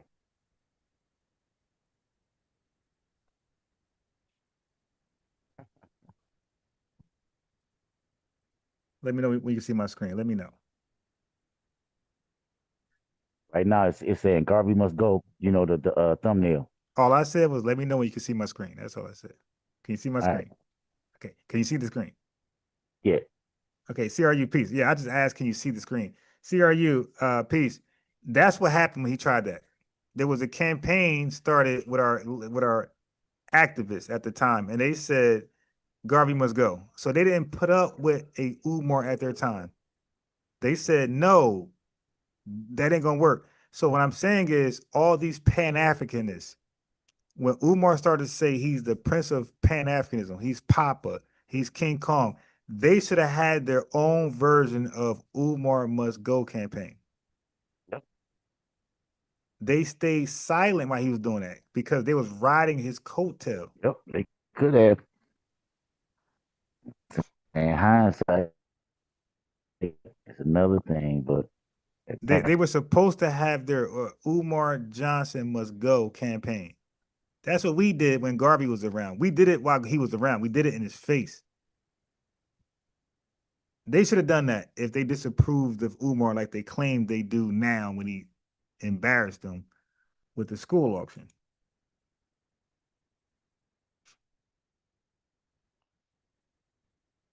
Yeah, so when you don't like something, like for example, our FBA sisters didn't like how they were treated in these African salons. So what did they do? They had their Garvey Must Go moment. They said, let's boycott these African salons until we get some respect or whenever they're going to end it, whatever. But that's what I'm saying, family. When you don't like something, you express it, usually in mass. Protest, boycott, campaign. Our leaders were disappointed in Marcus Garvey, so leaders in quotations, right? They were disappointed in Marcus Garvey, so they are activists. So they launched a campaign called Garvey Must Go. That's a real thing. I'm gonna read about it in a second. Okay. But first, go ahead. No, I was just saying, okay, I was just listening, learning. Okay, I so don't think first, go ahead. No, I was just saying I wasn't around when Garvey was moving.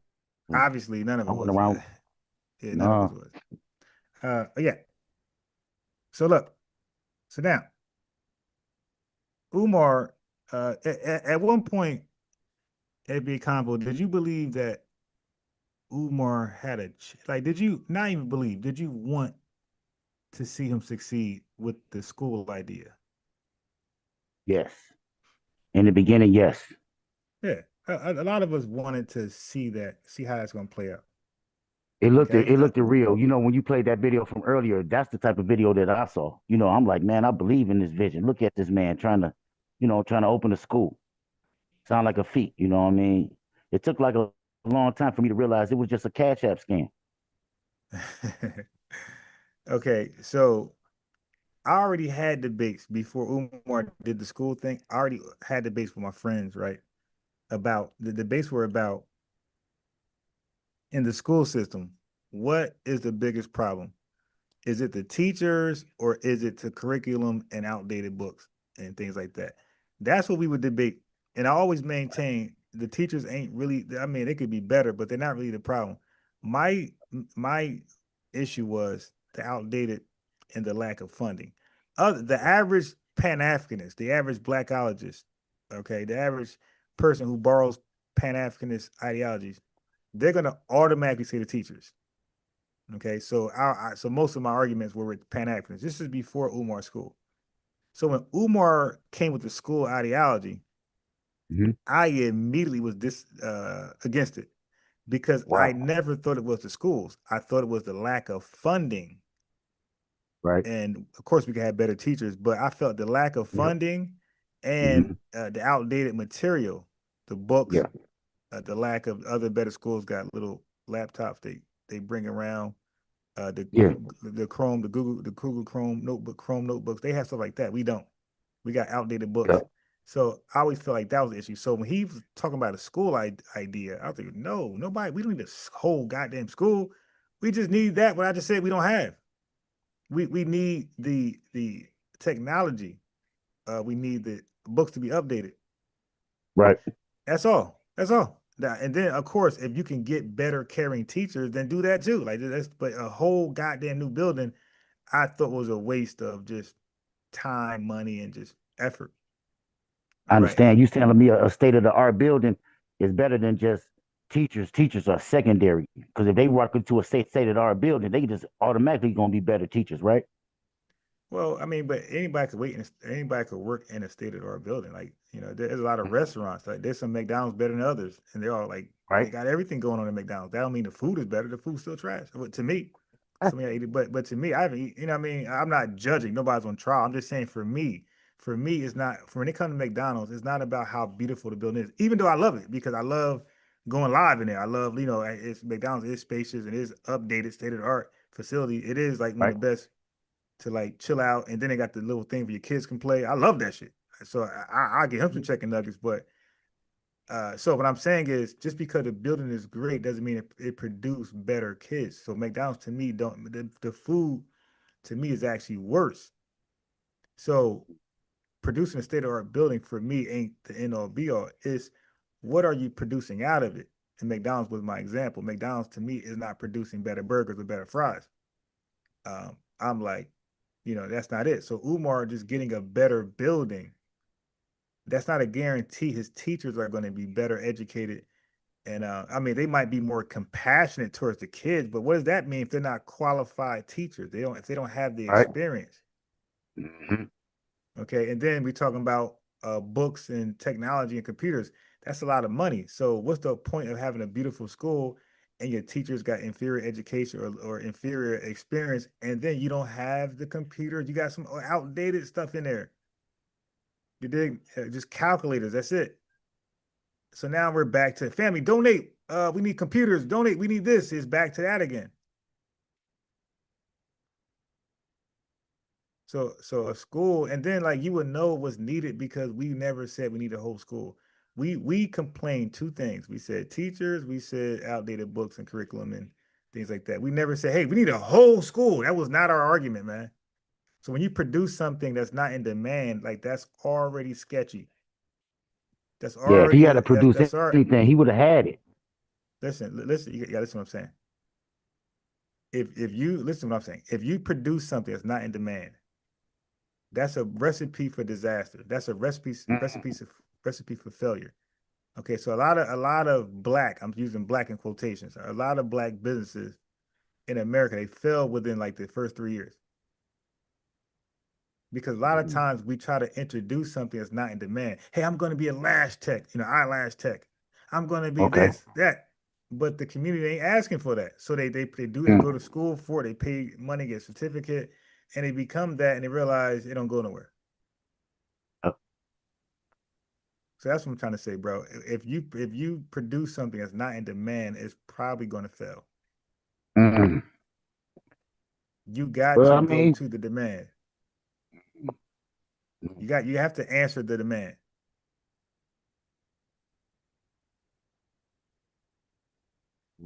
He failed pretty miserably in front of everybody.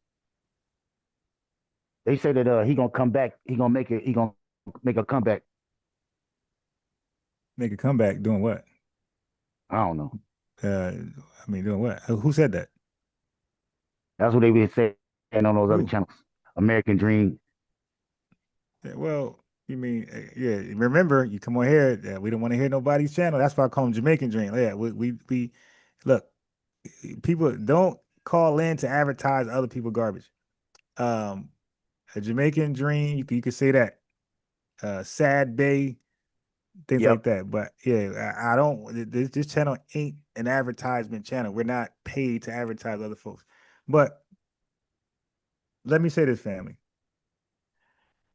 When it comes to a school, something that Dr. Umar wanted to do, how realistic was it to begin with? Okay, so Yvette Carnell did a good breakdown that school had no chance in hell.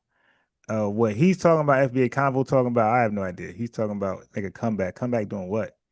Like to make like when you come back, when you make a comeback, that means you were already good in the first place.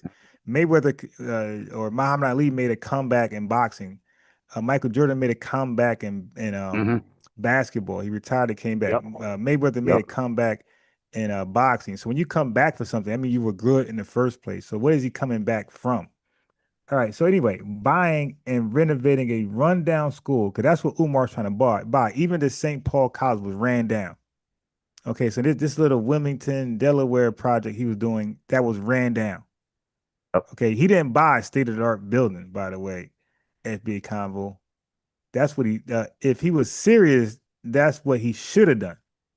Because now you got less codes to worry about. Your building already meets the city codes and this fire safety, because it was built to meet everything. Right. So now all you need at that point is already painted.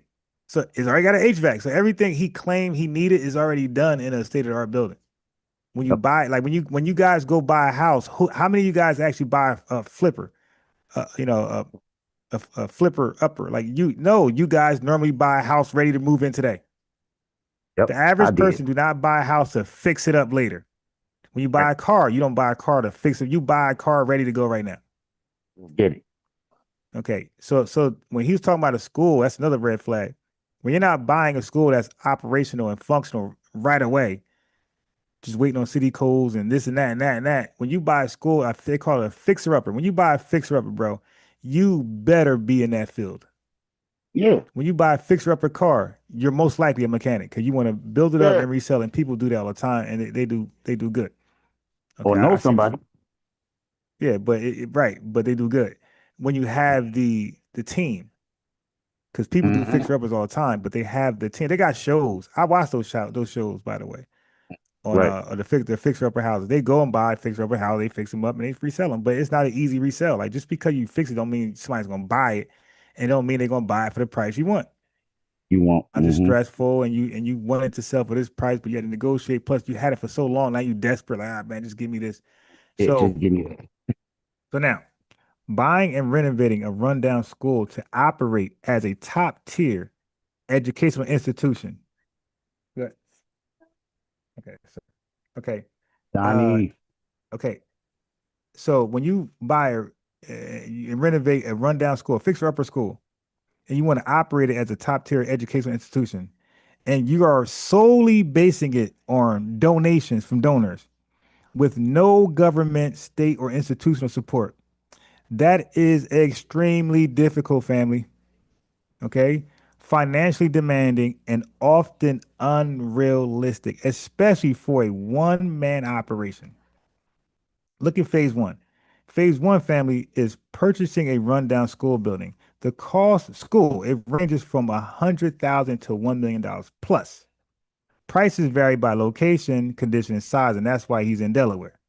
So many former school buildings are decades old. Listen, family, many former school buildings are decades old, often with major structural, HVAC, electrical, I need the electricity, and plumbing issues.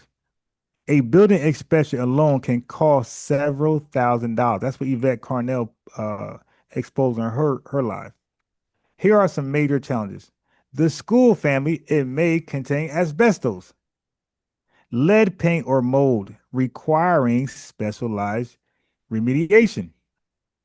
You need specialists for that. Some buildings have deed restrictions limiting their use, e.g., can't be used for schooling. You got to know about that.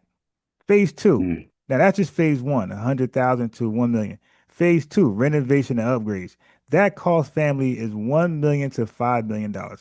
How about code compliance upgrades, fire suppression, accessibility, seismic retrofitting, ADA compliance? How about moderation, updating wiring, which you got to do, plumbing, insulation, and HVAC? He had an insulation issue too. Safety regulations, cameras he claimed he had, but he can't find out who spray painted the building. He can't find out who broke in the building. He can't find out nothing with his cameras. Alarms. Well, how come his alarm didn't go off when they broke into it? And sprinklers.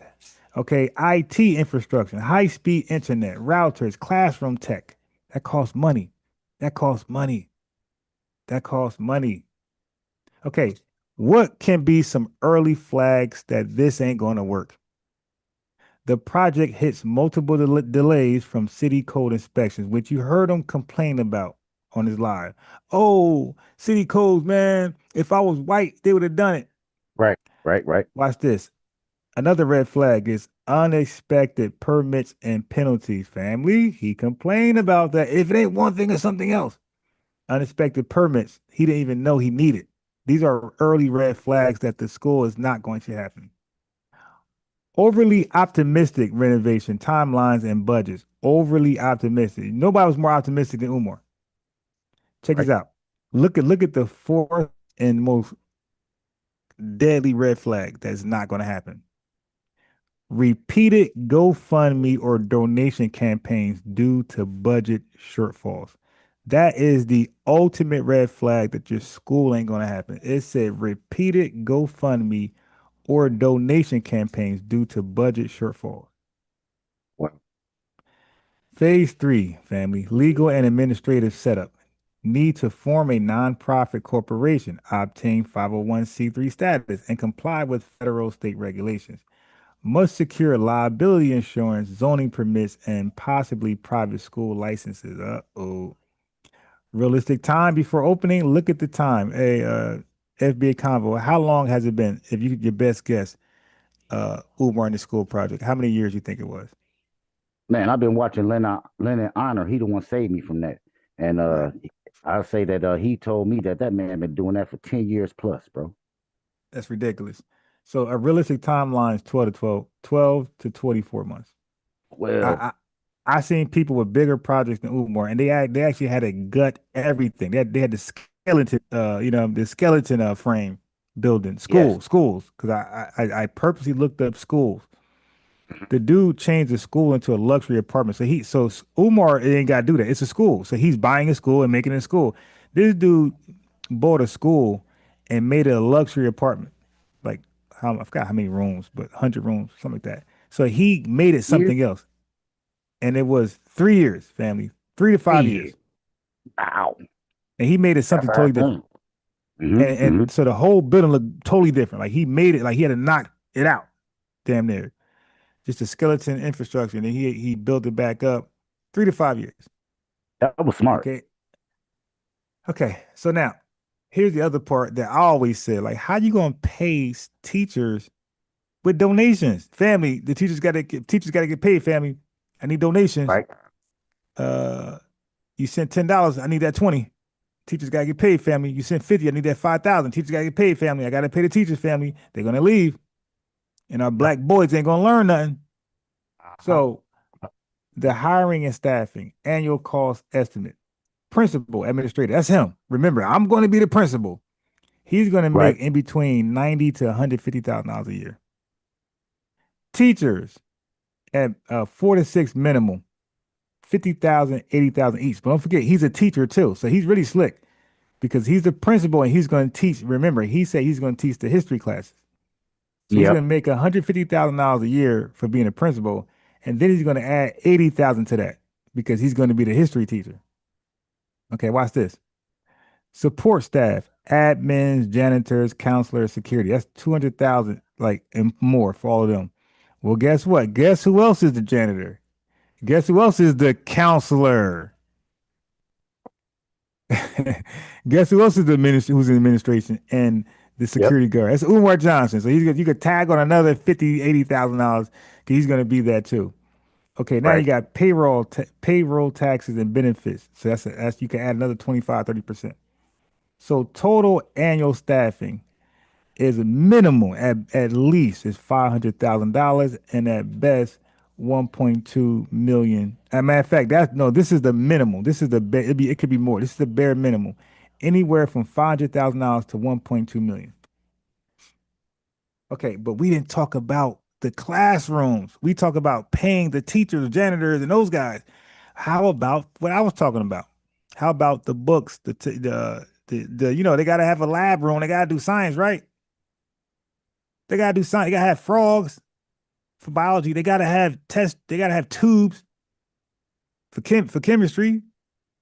So they gotta have laptops, right? So books, $50,000 plus. Desk, furniture, whiteboards, etc., $100,000. Computers and software licenses, $100,000. Accreditation and compliance costs $10,000 to $50,000 a year. Okay, so here's the problem. Here's some more red flags. Fundraising without government or corporate support. Once you do that, you're in trouble. For something this massive, like steamships to take you back to Liberia. So red flags, now here are the super, super duper red flags, family. No transparent accounting or regular financial reports. No consistent donations outside of social media hype. Promises that it will be finished soon. Family, these are the biggest red flags. That's not going to happen. Wow. Promises that it will be finished soon without measurable progress. Large gaps between donations and visible on the ground changes.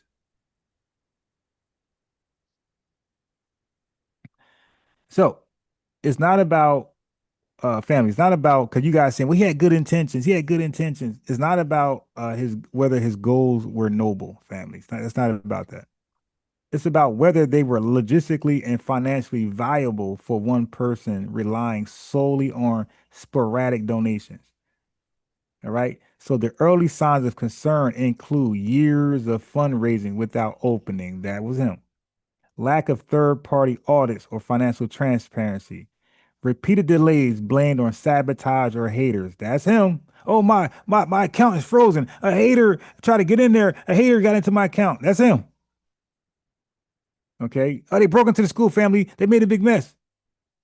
Unrealistic claims about being able to operate a top-tier levels without minimal money. He always need money for everything, paint, everything. So, was this ever realistic? Yeah, well, anything's real. Anything is possible, they say. But only a team of professionals, consistent large donors, and strategic partnerships can make this a reality. This was not reasonable for one man. This was never going to pop off with a one-man show. The dream of a Black-owned school built with no help is inspirational, but building a fully functional, accredited, and competitive private school today without millions in funding and a full-time team is extremely unlikely to succeed.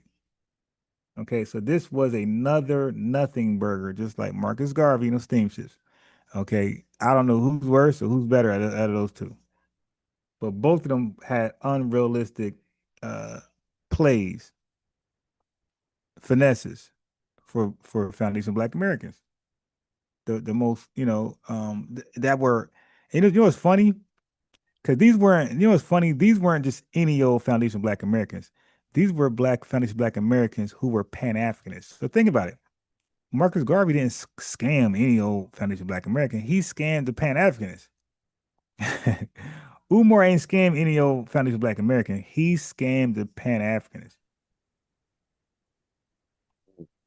You dig? So this seems to be a reoccurring Pan-Africanist problem.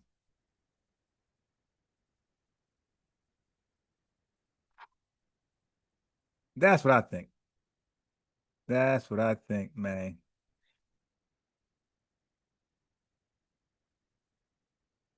What the family think? What the family? Okay, so we got. Let me get back in the chat. Let me get back in the chat. Hold on. Let me get back in the chat. We had somebody up in there debating. I think his name was Yanni or whatever. What he say? He was saying a bunch of anti FBA rhetoric. I think Donnie was handling them. I think he was handling everything doing good. When you do that, just give him the phone number. All right, listen. Yeah. His name Yanni. Here you go, Yanni. Yeah, they got him. Yodi Jones. That's who that is. American Dream pulled back up. He Mitchell don't really Bond, be wanting to participate. What up, American Dream, man? Hit the link, man. This ain't an American Dream topic right here. What is he? He's a Black conservative. What does he know about Pan-Africanism? Okay, this ain't his type of. This ain't his type of. I don't let anybody up to talk about any old thing. He's not a Pan-Africanist. So like what does it got to do with a Black conservative? Like they don't believe in Pan-Africanism. It's a different topic for that. Let me see. Yeah, okay. So Umar says this. Mr. Garvey talking about his haters. W.E.B. Du Bois, A. Philip Randolph, all types of coons, NAACP. So remember, we just read when people fail when they fail trying to deliver a project that's too big for themselves, they normally like to blame haters, sabotagers, the government, J. Edgar Hoover. And that's what Umar is doing right now. He's blaming W. Du Bois, A. Philip Randolph, and all these guys why Marcus Garvey failed. One more time. Mr. Garvey talking about his haters. W.E.B. Du Bois, A. Philip Randolph, all types of coons, NAACP, Black socialists. Even some of Marcus Garvey's own childhood friends from Jamaica who came to New York City started hating on him because he was more successful than they were. Garvey says, others of my race oppose me. Why does he got a boxing glove on?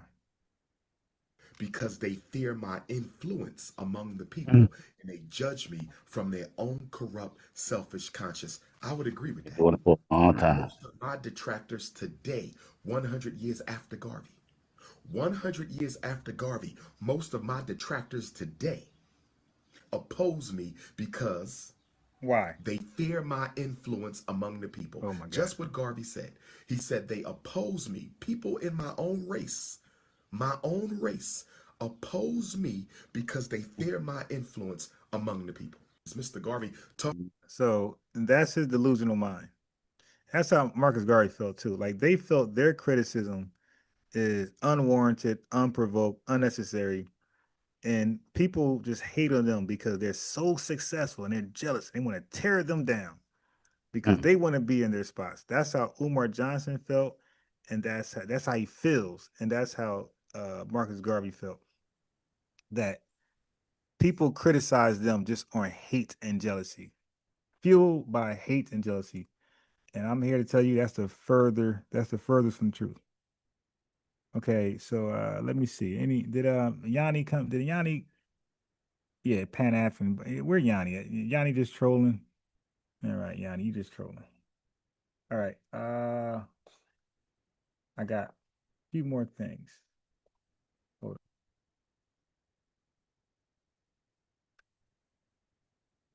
So I'll be trying to save people from this embarrassment. So I did some advice earlier. I said, hey, when y'all looking up, I was talking to a few folks in the chat. I said, listen, man, when y'all looking up stuff, y'all trying to connect dots, be careful and don't let the dots connect you. You connect the dots, do not let the dots connect you.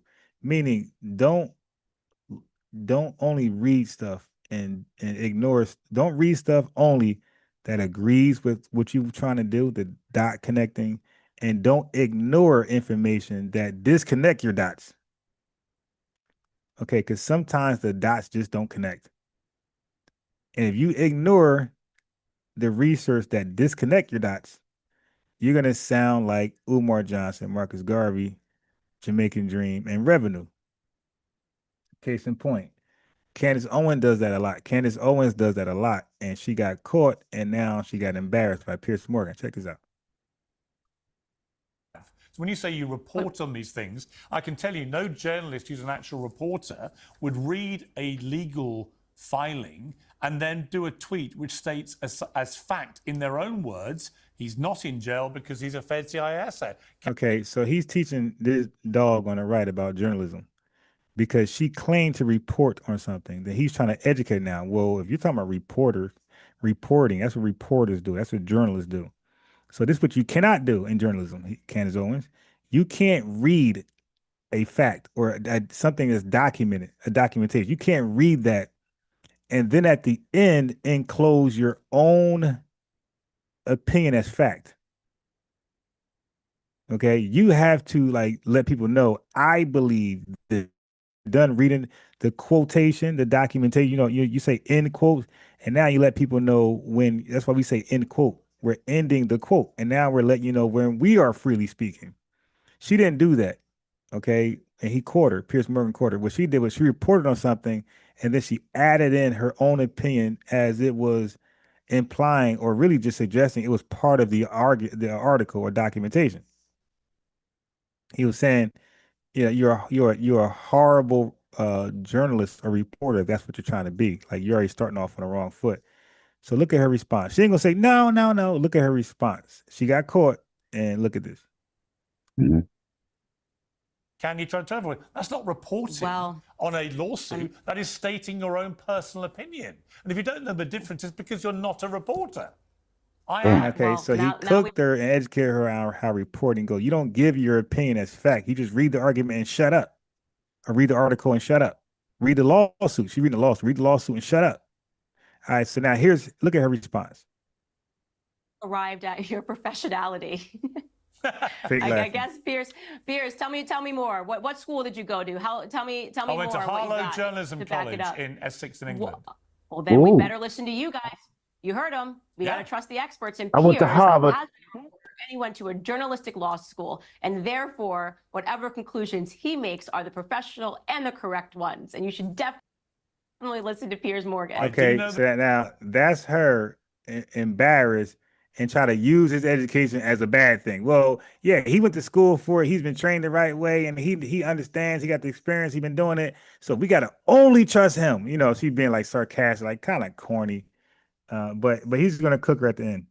He makes are the professional and the correct ones, and you should definitely listen to Piers Morgan. I do know the difference between reporting on a lawsuit, where you're one removed from the contents of a lawsuit, and stating something as fact. But I don't think you do.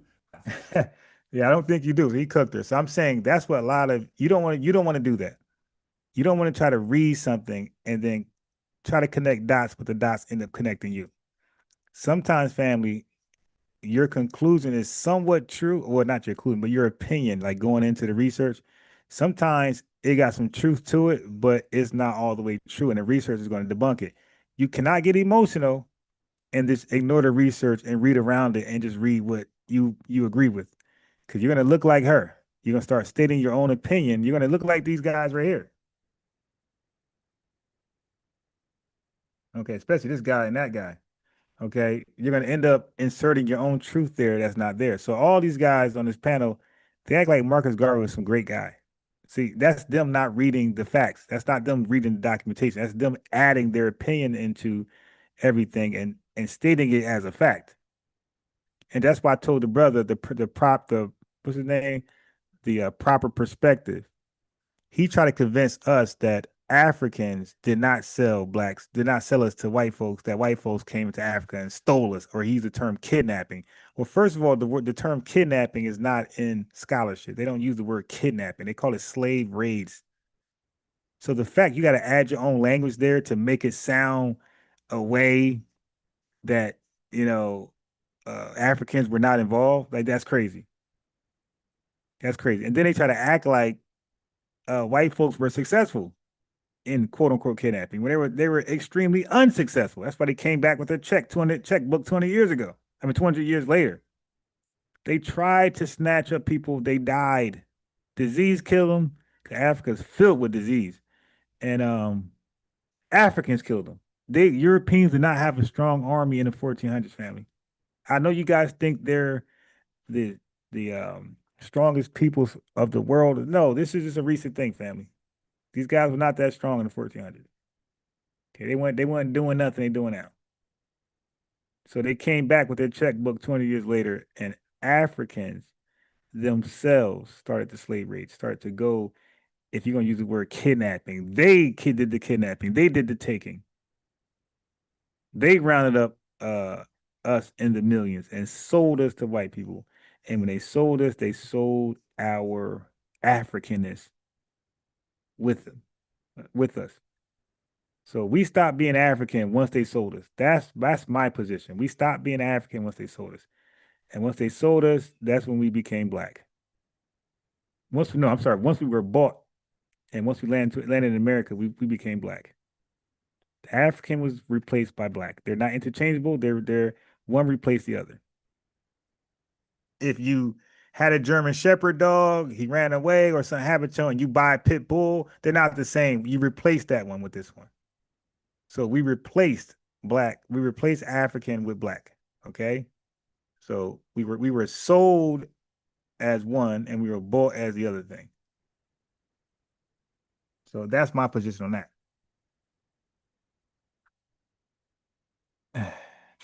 Europeans were black in the 1400s. Yes, they did. Bless y'all, Ron and Tariq, for tackling the BS straight up, standing out on square. Yeah, facts. Impress La Test. Yes, they did. And Africans are still selling Africans. Yep, today. That's for Carlos Magus. That's what they do, man. You want to add to that, Donnie? FBA Convo before I play some of this Pan-Africanism? Nah, man, I'm good, man. Yeah, what up? Just shout out to the chat, man. What up, Donnie? Oh, I'm sorry. Before I read that, so remember, it was about this. Okay, so the live is entitled "Are Africans and Caribbean Black?" The answer is no. Real simple. That's like saying, hey, FBA, that convo, that's like saying, are Black Americans and Africans Jamaican? Or that's like saying, are FBAs and Caribbean Nigerian? It's like, no, like everybody's is what they are. We're Black, they're Caribbean, and the other folks are African. We're not the same, and we're not interchangeable. If I say somebody's African, Donnie, what place in the world do you what place in the world on the globe do you think I'm looking? What do you think of? If I say, hey, this person is African, where in the globe do you think of? FBA convo. Where in the globe do you think of if I say this person is African? Africa, on the soil.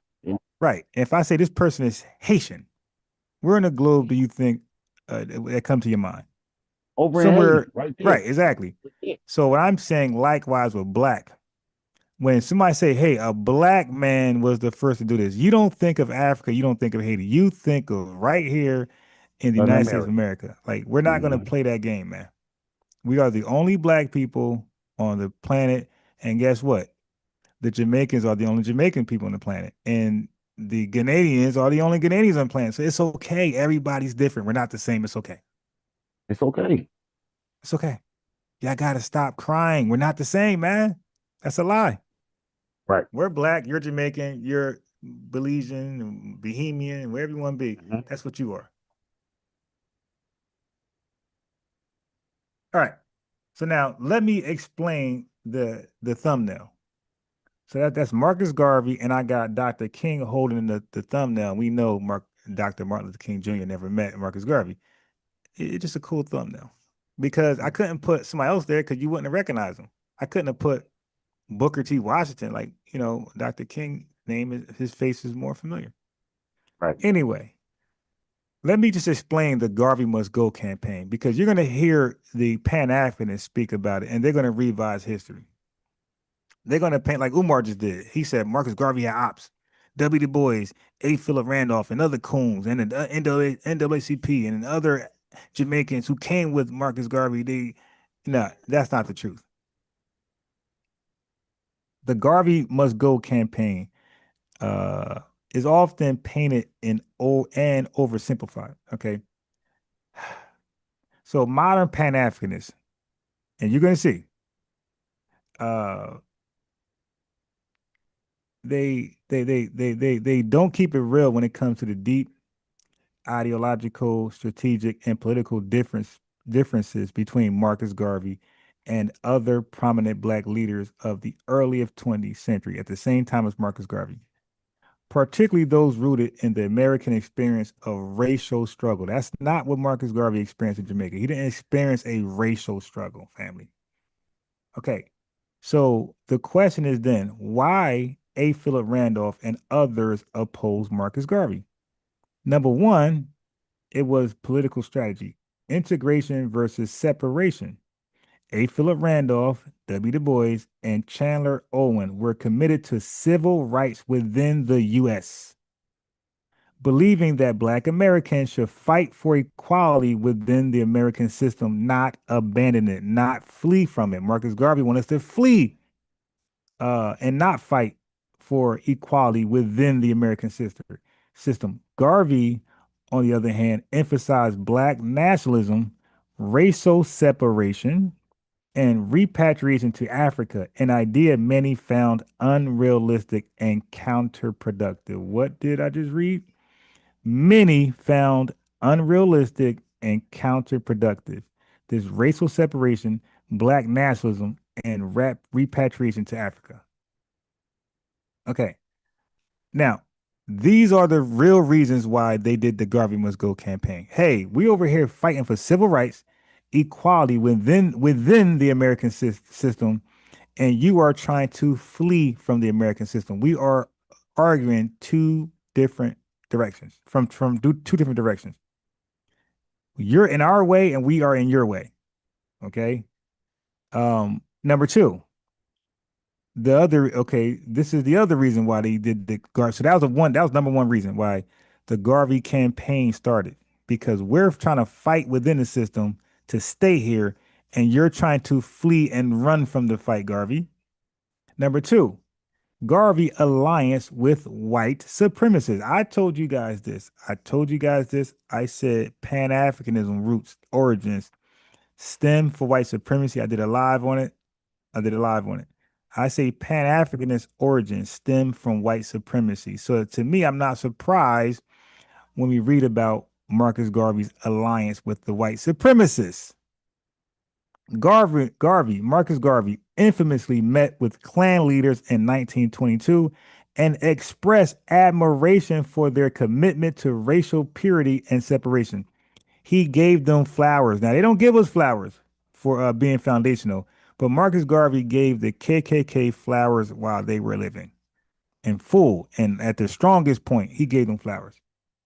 A. Philip Randolph, and W. Du Bois saw this as dangerous and disgraceful, believing it undermined efforts for civil rights and reinforced white supremacist arguments.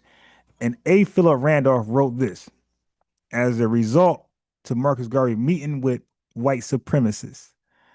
He said, A. Philip Randolph said, "We believe the Universal Negro Improvement Association," that's the UNIA, A. Philip Randolph, quote, "We believe that the Universal Negro Improvement Association is a menace to the Negro race and should be suppressed by every honest means." He said Marcus Garvey operation is oppish, and we got to get rid of it. Okay, Number 3, they were against Marcus Garvey's leadership style and promises. Garvey made grandiose claims like owning ships for the Black Star Line that never materialized and failed due to mismanagement or fraud. So critics accuse him of false advertisement, inflating achievements, lying like Umar, and exploiting the hopes of poor foundational Black Americans.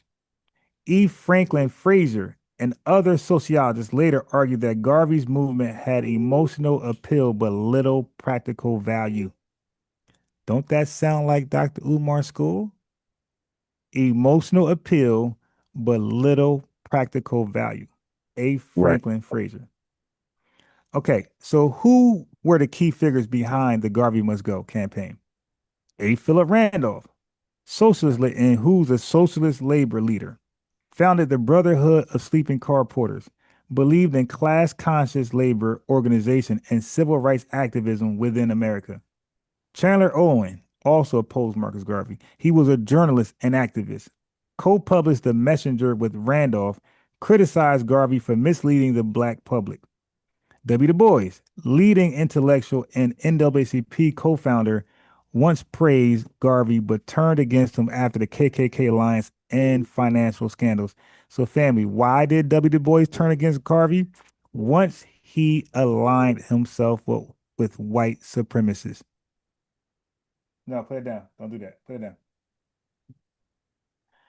And the financial scandals. James Weldon Johnson, the NAACP leader who also opposed Garvey's direction. The NAACP as an organization publicly condemned Garveyism by the mid-1920s. Okay.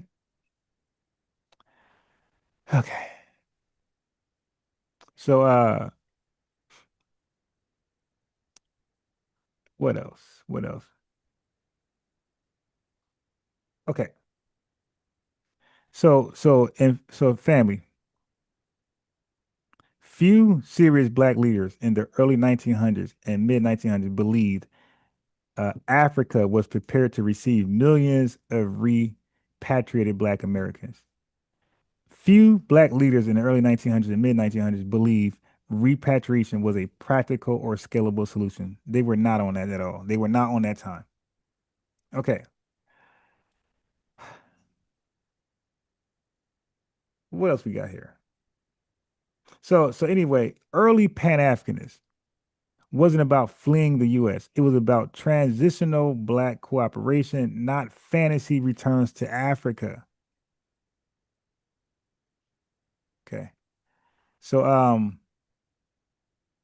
did Black Americans see Africa as a place of like realistic opportunity, some type of Wakanda thing? No. Most Black Americans had no connection to Africa beyond ancestral abstraction. Most Black Americans feared, mistrusted, or misunderstood African nations due to colonial distortions and lack of education about African history. Most Black Americans knew Africa to be largely under European colonization and poverty-stricken. We were not trying to go to Africa, family. Only a minority bought into the return to Africa vision. Even Garvey's own liberation repatriation plans largely failed due to opposition from Liberian officials and lack of resources. So Liberian officials was saying to Garvey, you ain't coming here. You ain't coming here. All right. So let's compare Marcus Garvey's visions to Owen's, A. Philip Randolph, and W. Du Bois. So Marcus Garvey vision, he was trying to repatriate to Africa. A. Philip Randolph was dealing with full equality in the U.S. He wasn't leaving. He wasn't fleeing. Marcus Garvey was dealing with Black capitalism and nationalism. A. Philip Randolph was a socialist or civil rights strategist. Marcus Garvey was charismatic, populist leadership. A. Philip Randolph, institutional, reform-based activism. Marcus Garvey openly aligned with KKK. A. Philip Randolph, firm opposition to white supremacy. We didn't link up with ops. Marcus Garvey, mass emotional appeal. A. Philip Randolph, elite-driven policy and legal battles. Okay, so real short. The Garvey must go movement wasn't anti-black or anti-African. It was anti-fraud, anti-spectacle, and anti-distraction. So it had nothing to do with stopping something great from happening that black folks can benefit from. They were the Garvey Must Go campaign, the movement. They were anti-fraud, anti-spectacle, anti-distraction. So leaders like A. Philip Randolph and Owen were laser focused on real gains in the U.S., and they saw Garvey's approach as misguided, if not dangerous. They were anti-scammers. Okay, they was holding this clown accountable, and that's why they launched the Garvey Must Go campaign.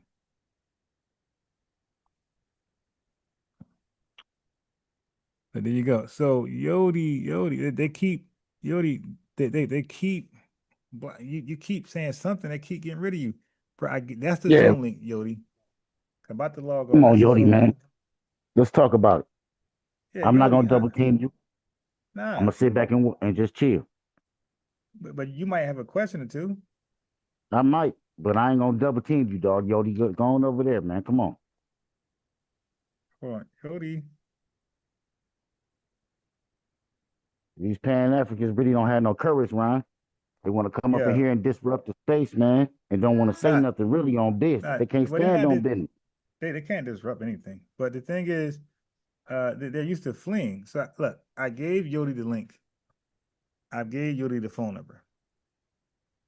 Okay, I don't know what Yodi is. Maybe he's a Pan-Africanist, maybe not. Maybe he's white, maybe he's Chinese. We don't know. That's why I'm giving Yodi the link and phone number. He's trying to debate in the chat. It's like, yo, you're not gonna get far. Even if you were debating in the chat, those debates never really amount to much because you're just typing. Like, maybe they didn't read it. Maybe they went to the bathroom. And maybe your You want most to reach important everybody, argument. you got to get on Pan. Yeah, maybe your most important argument, they went to the bathroom. They missed it. You over there thinking he getting some wins. He ain't getting no wins. You ain't listen to that tether babble. Pan-Africans always want to have a voice in FBA spaces. Yeah, well, they can't accept the L. Like the school, got them behaving like cockroaches, bro. No, Yeah, like man. German roaches. I ain't gonna lie. The school auction got these fools responding and behaving like German roaches. They just scattering, just running back and forth. He already fled. He said, "My apologies, no disrespect." I think he's trying to wait around to see if he's gonna give him a wrench or nothing. But we already know not to give you one, Yodi. Yodi, but Yodi is most like look, this is Yodi. Now Yodi could be a real troll, right? But sometimes they be trolls who just got a different account. Who real account says revenue or Jamaican Dream or KD, and they are coming back in their troll account. Oh, before I leave, I have to play this before I leave. I gotta show you Brother Reggie. Oh my God. I didn't see it, but I know. Brother Reggie got cooked by, somebody in the chat was debating him and cooking him. Like, how you get cooked in a debate from somebody from the chat? Like, how does a chatter cook you in a debate? Right. Like, they're just typing. Like, you get to talk, but they get to type. Okay, so I guess I'll touch on Amanda Sills when I come back later live. Okay. Like, cause it was too much. It was too much. Look, I started at what, 9? I started a little late. Started at 9, and look, we're 3 hours in already. Amanda Sills, 20v1. That thing is 3. It's like 3 hours. Or no, I'm sorry, it's an hour and a half. Right. So that itself is a 3-hour live. Right. I'm here for this. Okay, so let me look at Brother Reggie. Yup. Then we're gonna get out of here. Yeah, because come back. did So really, my man still acting. I'm down for that. I'm gonna do Amanda Seal, and I'm gonna do some updates on Ice. Okay. I got some. Oh yeah. What about before I even go to Brother Reggie? What about Tyler, that South African mulatto dancer, who like just I don't know what her thing is, but I mean, sold like 3,000 copies. Yeah, she was feeling herself too much, and like I don't understand how people could feel themselves too much when they rely on the public to determine their success. Like it's a big difference if you're a CEO at Starbucks. You could talk your trash because people gonna buy Starbucks coffee regardless. You dig? Or Dunkin' Donuts or one of those Publix. But because like we drink coffee, we buy groceries. It's harder to like boycott. It takes more in you to boycott something like that or cancel that. But if you are an artist, right, or you're an actor or actress, it's easy to boycott the movie, and they ain't gonna like that because the budget was a certain amount of money, and they try to make that back plus profit. So Tyler's support comes from people buying her record labels, people not record labels, records, buying her music, attending her shows, support like that. So she caught us. She thought she was gonna thumb her nose up at Foundation Black Americans and still be successful as an artist. Yeah, that girl did an album that sold 3,000 copies, man. Yep. Yeah, that means some of her fans didn't even buy it. That means some of her relatives didn't even buy it. People who are people who are actively pushing her album, pushing her brand, some of them didn't even buy it. I'm talking about the person who's holding the Tyler banner, like, hey, support Tyler. That person didn't buy the album. 3,000 copies, yo. Right. Make me sweat. I like that. Yeah. I like that song. Hey, man. Listen. Well, yeah, I guess you could just play that thing over and over and over. Cause her new album. What song you like on the new album? I don't know because that's what I'm saying. That song right there was probably the only song. I don't know nothing about her album, and not enough to buy an album. How about that? It's a good song, but not enough to buy an album. And it's like that backlash, that color backlash, that was just too terrible. Wait. So is the Make Me Sweat single on the new album, or that was the old album? How many albums did she ever have an album before? Make Me Sweat. I thought that was the Water. I thought that because I thought Water ain't that the name of that song? Water. Yeah, I think so. I bet that's the only song I know. I don't know nothing about no other song. Yeah, because it's even more embarrassing if that track was a part of the album that they 3,000 copies. I'm thinking that the album that flopped, I'm thinking that she had like new tracks on that one. If that album had Make Me Sweat on there and it sold 3,000 copies, she might be the worst artist. That's terrible. I think that's true though, Ryan. I think that's true. I think that Make Me Sweat was on there. But I'm trying to tell you, listen, she go on the Breakfast Club and stand on business, at the wrong time because they already told her, like, listen, don't come around with that color shit. It's not gonna work here over here. She said, all right, whatever. I'm from South Africa. Look, I gotta tell them what the real I'm standing on business. So she went up there and it did a backlash. They were saying that she was trying to be us, because they like, where your Beyonce at? Where your Aaliyah at? They don't got one. Right. She was trying to be Aaliyah, and that's sacred right up with us. We love Aaliyah. She died in that plane crash, gone too soon. One of those gone too soon. Well, Dame Dash said like he had promoted some white girl, and he said she's the white Aaliyah, like some more. He said, look at her, don't she look like Aaliyah? Like this chick look like a this white girl looked like she was straight, just drunk and messed out. And he got her talking like, yo, this is gonna be the next Aaliyah. Like, yo, dang, wow, stop it. He tripping. Yeah, man. Yeah, man. Yes, Tyler, man. That's a lost cause right there. She probably went back home to South Africa. She probably chilling right now, trying to think about her comeback. Yeah, now that's a comeback because she was already trying. She already was up. did kind of good. Yeah. All right. So now Look, let me try to extend this to Brother Reggie. what's up with this guy? Okay. So Brother Reggie was doing a reaction with Mike. All right. But we quietly built institutions during the time of Booker T. and sovereign citizens and right. I don't benefit. What are you benefiting from? The separating yourself from other Black people. What do you benefit from it? Okay. So he's debating like his chat. So his chat was in there cooking him because he was like, he made this video that's supposed to be like anti-FBA, whatever, you know, Pan-Africanist. Okay. So Okay. so he had a couple guys in the chat like cooking on him. And somebody got him really good. So I'm trying to get to that part. He didn't even catch it. Well, he caught it. He caught it, and he did a Professor Grift. He had just changed topics. You know, moved the goalposts, went somewhere. Like, he didn't even acknowledge it. Like he seen that he got him, and then he just went somewhere else. Watch. That's my question. What's the benefit? One, the Dominican, that it's inconsequential, right? But if you want to talk about those other populations like the Cubans, So he said, Reggie, you come off like you hate us so much as Americans, but you have more respect for foreigners that are African. It seems like you worship them as the real Africans, right? Because now they're saying that because Reggie thinks we're all Africans. So they was like, yeah, but you keep praising the continental ones like they are the real Africans, and everybody else is like trying to come back to that.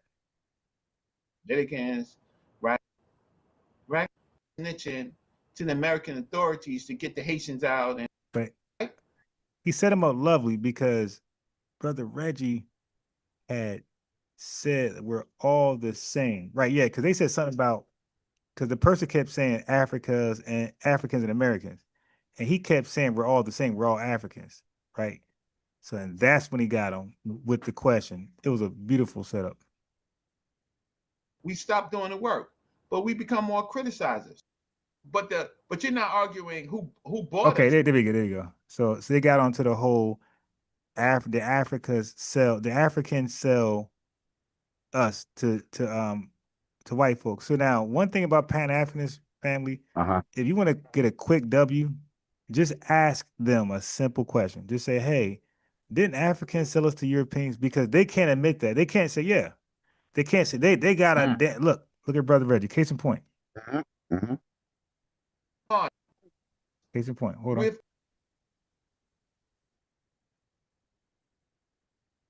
Who's going to come out? All right, here we go.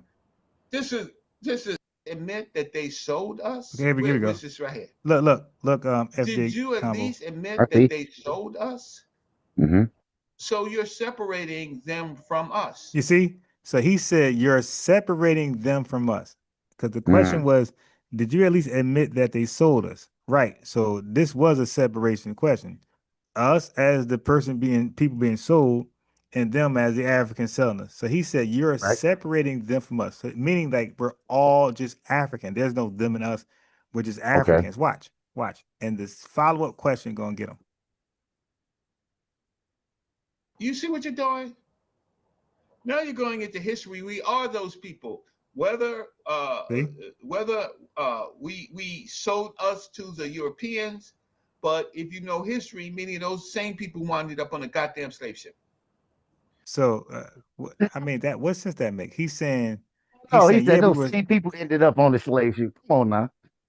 Yes, I mean, I'm just like kind of confused. Like, so we got sold, and because the seller ended up on the slave ship too, possibly, maybe all not. Good. Yeah, it's all good. See, it all worked out. It's like, no, they're still wrong for selling. He'll tell you, like, that don't make that right now. And but that's Pan-Africanist logic, man. Wow. Those people are us. See, with our lack of big thinking that we inherit from that period, right?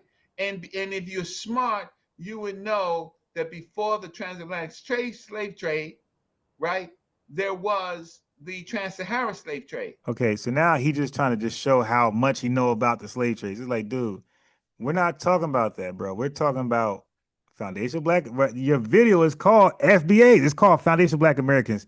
So why do we got to know about another slave trade that does not involve us? We don't, dude. That's not the topic right now. And now he's going, you don't know about this. You don't, dude. That's not the topic. The topic is what you made it, brother Reggie. You made it foundational Black Americans. So that's what we should be talking about, not some sub-Saharan trade. So the conditioning was there, exacerbated the situation. Guns to help, because we got some problems.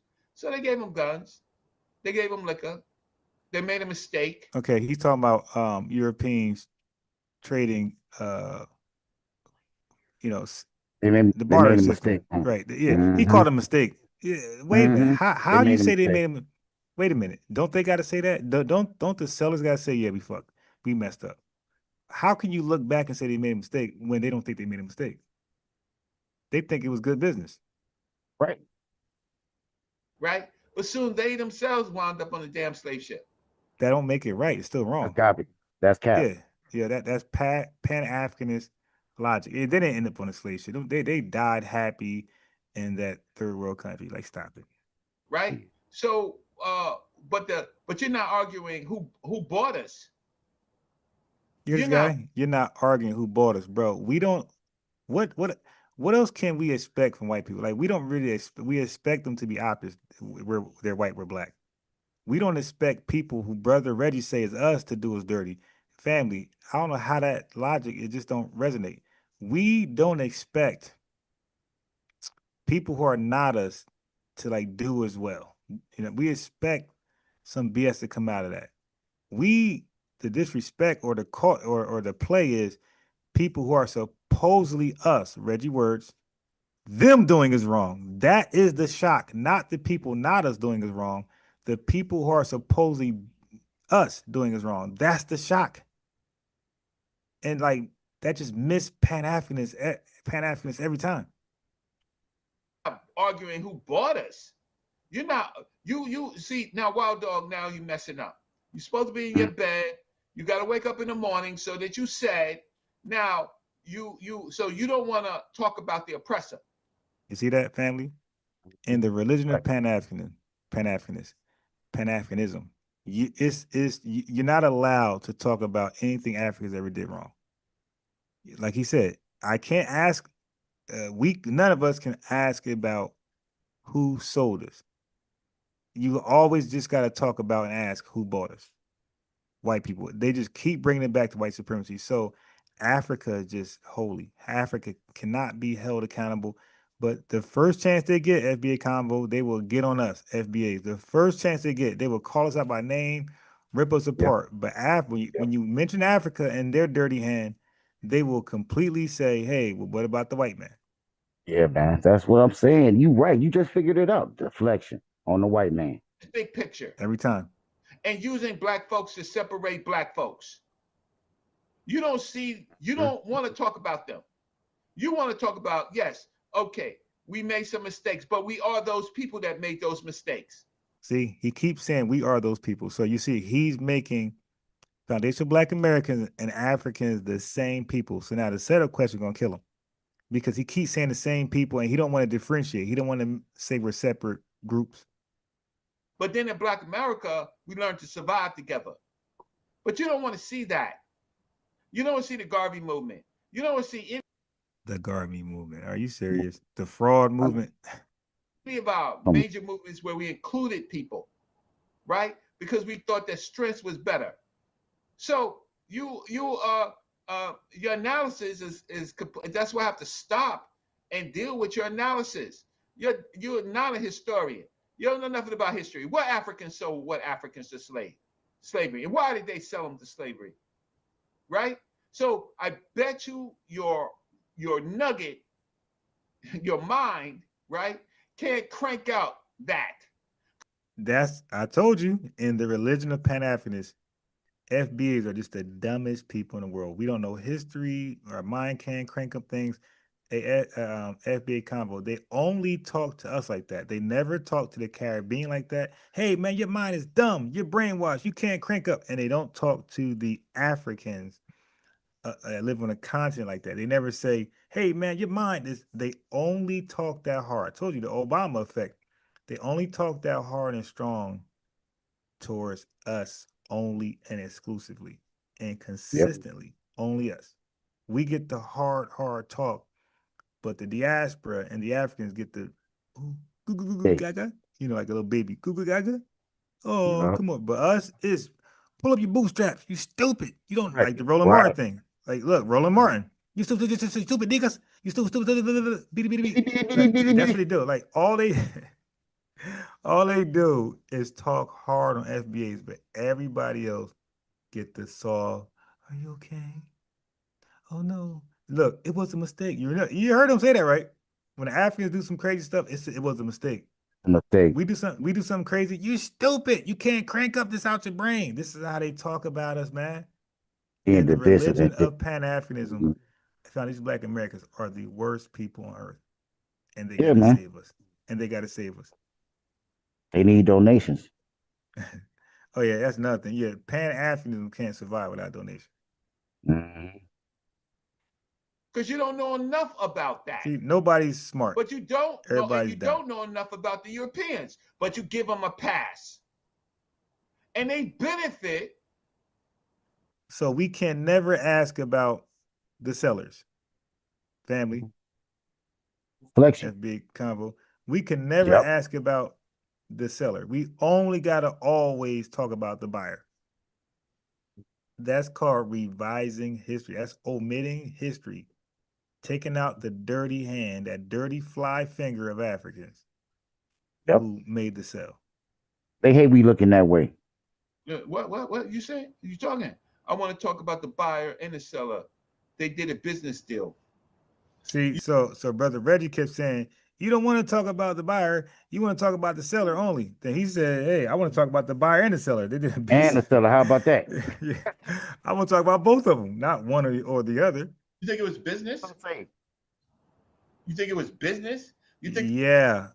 Something was sold, something was bought. That's literally business. That's the bartering system. That's business. Did the Africans really got something out of the sale? You think the Native Americans? Okay, no. We ain't talking about Native Americans. You see it? Deflection. Deflection. Bruh, I'm telling you, these people, they cannot handle FBAs, man. They fall apart.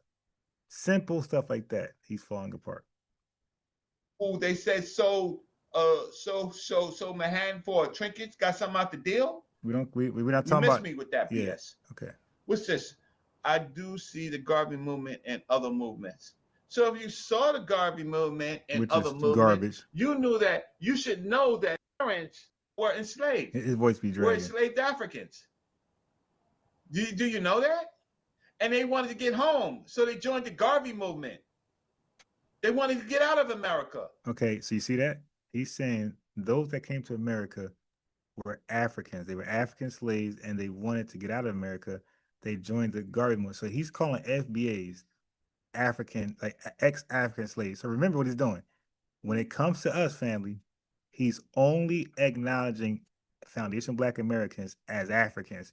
Even when I said they sold us, he said, what do you mean sold us? They're not different. They're the same people. Africans sold Africans. So he's consistently, when it has to do with us in Africa, he's consistently calling us Africans, no different than Africans that live on the continent, right? He's not making no distinction. He's calling us one and the same. Now look at the setup question.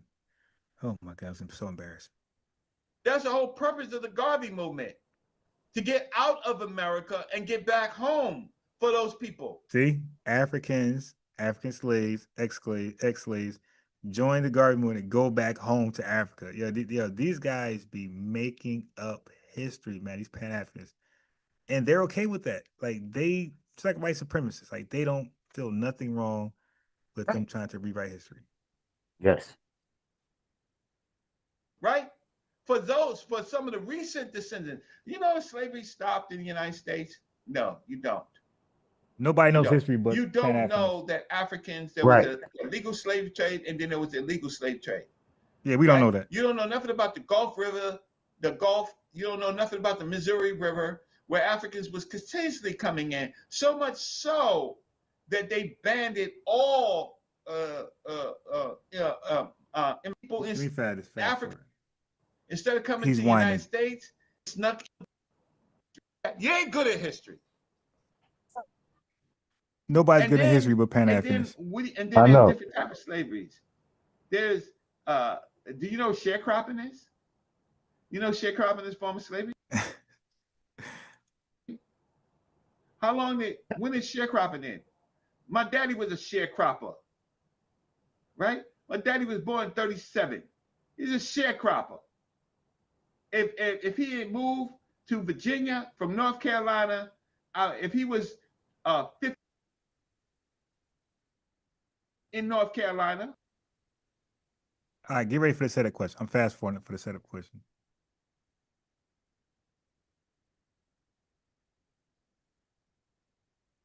Okay, come on. That's what this show is about. The show is not about picking by the Arabs, and right, so here it comes. paradigm shift. And they're not going to get rid of it. It's cultural distance. That's all it is. I mean, what do you want to do? Right? I'm gonna try and say. It's coming. Drinking. So, in talking point as far as what together, kicks me off here.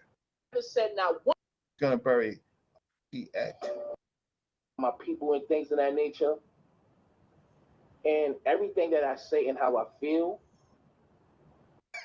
What y'all think about that? I'll get into all of that.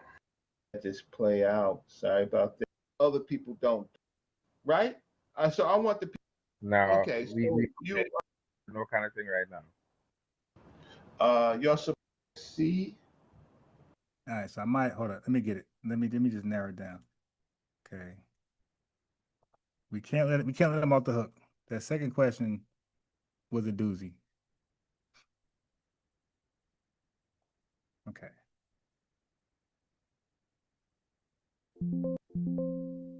Oh, I said 1904. All right. So now, here you go. FBA convo. You ready? So remember, he kept saying, when he talked about us, Foundation Black Americans, he kept constantly calling us Africans, and we're no different than the other Africans. We're Africans. We're only Africans. Watch this right here. We're talking about your hate for people that look like you. What else you talking about? Okay, so it's always hate. When we talk about delineation, when we talk about self-identifying, for some reason, all Pan-Africanists and all tethers, they look at that as we hate somebody. I don't even know how that's possible. How that's possible that we hate somebody because we self-identify. So when Jesse Jackson called us African Americans, were he hating on people too? Because that was a self-identification term. That was a form of, like a fake form of delineating. That was that was an exclusive term. So was he hating too? But here it is. Do you really look into the revolution of 1804? What? Okay, so this is the setup question, right? Because he kept saying Africans, everybody's Africans. Ain't no foundation Black American, nothing. You're African. Here's the setup question. Now, notice that Wild Dog left out the Haitian Revolution. He purposely typed, did you really look into the revolution of 1804? He wanted Brother Reggie to say Haitian. Remember, there's no distinction. We're all African. So Brother Reggie is supposed to say, what revolution of 1804? Are you talking about the African revolution 18? Because we're all African, right? So now he's going to call them what they want to be called, and it ain't African. He's going to say Haitian. That was the setup. Again, in Pan-Africanism, in the religion of Pan-Africanism, it's not about making all the diaspora African. It's solely, exclusively about just making foundational Black Americans African. Not Jamaicans, not Haitians, not St. Croix and all those people, Belizeans, and whoever else, Bohemians. It's all about only making foundational Black Americans African. That's why he's going to fall for this, and he's going to say, what revolution? You talking about the Haitian Revolution? Oh, Brother Reggie, I thought we were all African. Ain't it really the African revolution of 1804? So you do call folks from this. You do refer to people by this self-identifying term or name. You just don't want to do it for us, Foundation of Black America. It's okay. What does that have to do with this topic? Right? What does this have to do with this topic at all? Right? I mean, what revolution are you talking about? You're talking about the Haitian Revolution? There you go. About that time period? Okay, and that's been the next question was, I thought we were all African. Why'd you acknowledge them as Haitian now? So the dude couldn't keep up the lie that we're all Africans. I'm telling you, they just want to Africanize foundational Black Americans. They're not interested in Africanizing the diaspora. They're not interested in Africanizing South America, Guyanese folks. They're not interested in Africanizing Haitians. They just only want to Africanize, which is their way of baptizing foundational Black Americans only. You're talking about what's happening in America, right? What are you talking about? What does that got to do with the tea in China? Brother Reggie, Alfred Irving is a case of slavery in 1942 Texas. Thank you so much, Visa. Right? So they were still bringing Africans in. And wait. So now we back to everybody's African, except when it comes to the Haitians. And slavery was still going on. And Black people were largely unified against slavery as Black people, all types of Black people. What these FBA people doing is that they are trying to create a new history, but they don't have the skills to do it. That's actually you, right? brother. Revising So they want to throw out Black unity with all Africans. He couldn't even speak to. He was asked the question, "Hey, did they sell us?" He couldn't even. You talk about revising history, bro. You can't even admit that Africans sold us. But what about the buyer? I didn't ask about the buyer. I asked about the seller. Oh, but you don't ask about the buyer. Okay, let's talk about both, but let's talk about the seller first. Right. They don't want to acknowledge Africa's dirty hand in the transatlantic slave trade. For a welfare check. What's going on? Okay, so now, again, disrespecting us, he's calling our reparations, quote unquote, check a welfare check. Pan-Africanist. I mean, yo, listen. And he said his father was a sharecropper. So he's foundational. These guys, these Pan-Africanists, they even hate this. That's self-hate. They hate themselves. Oh yeah, that's self-hate. And they worship Africans they never met. Like people do white Jesus. Never met them, but you worship them. These guys hate themselves. They're foundation Black Americans. They really wish they were African. They think you're not real until you're African.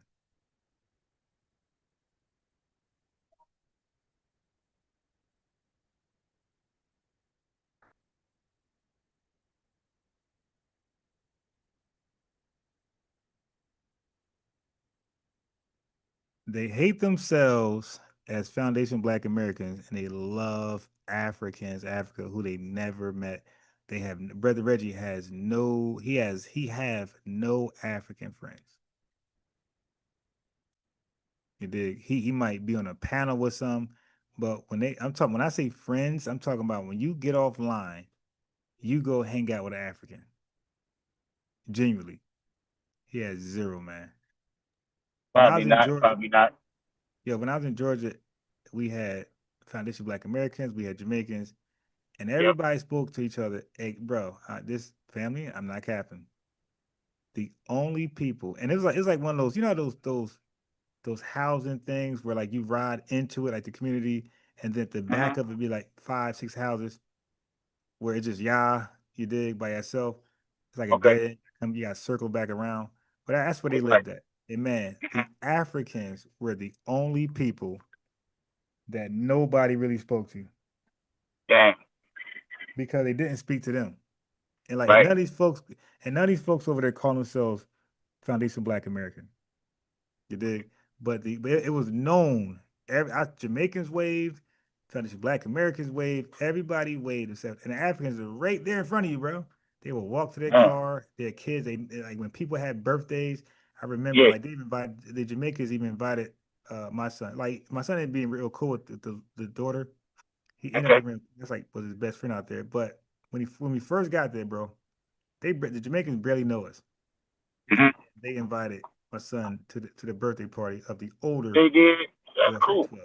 But all the kids went over there. He ain't go because I ain't know them like that. You know, you don't just go to anybody. You know, you don't do that. FBA don't do that. So like, thank you. But at least they invited. Right. You know. Now they came out. They had like a birthday bag for the kids. So when it was over, they came out and gave me one for my son. But the thing is, they did invite us. Okay, that's the thing, and that's the complaint we're saying about Africans. Like we're saying the diasporan, they're going to invite us to their events. We're going to see them at bars. We're going to see them at basketball open gyms. We're going to bowl around them. We're going to talk. We're going to watch sports together.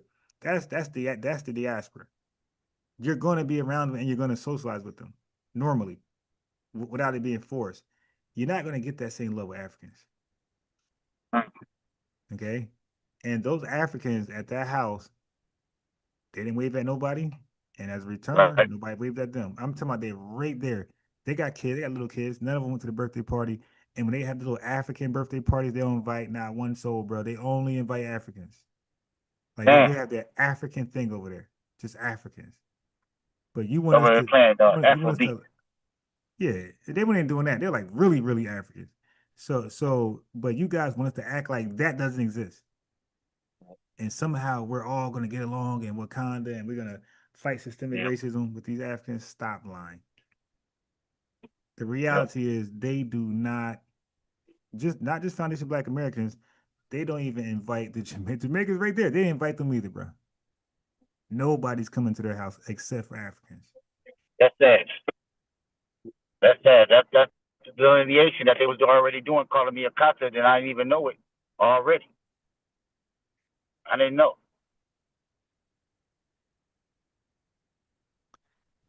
So Daryl disagrees. It's okay to disagree. You know, everybody got to agree. Supreme Chief Holiday Peace, man. Okay, so Daryl Jackson says that has got to be the most stupid thing I have seen. He said, "Are Africans and Caribbeans black? We have lost our minds." So Daryl, you disagree? That's fine. I mean, why? Okay, you think it sounds stupid. All right, so let's hear about it. Like, I want to know, why is that so dumb? You got time? Let me give you the phone number and the link before I hop off. Cause maybe you could be maybe you don't talk like that when you call in. Maybe you're more respectful when you call in. You dig? Cause Donnie, I keep calling you Donnie.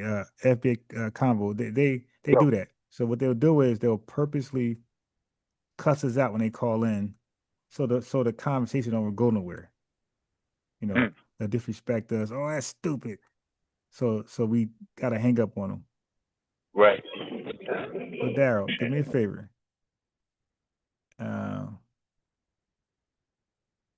Go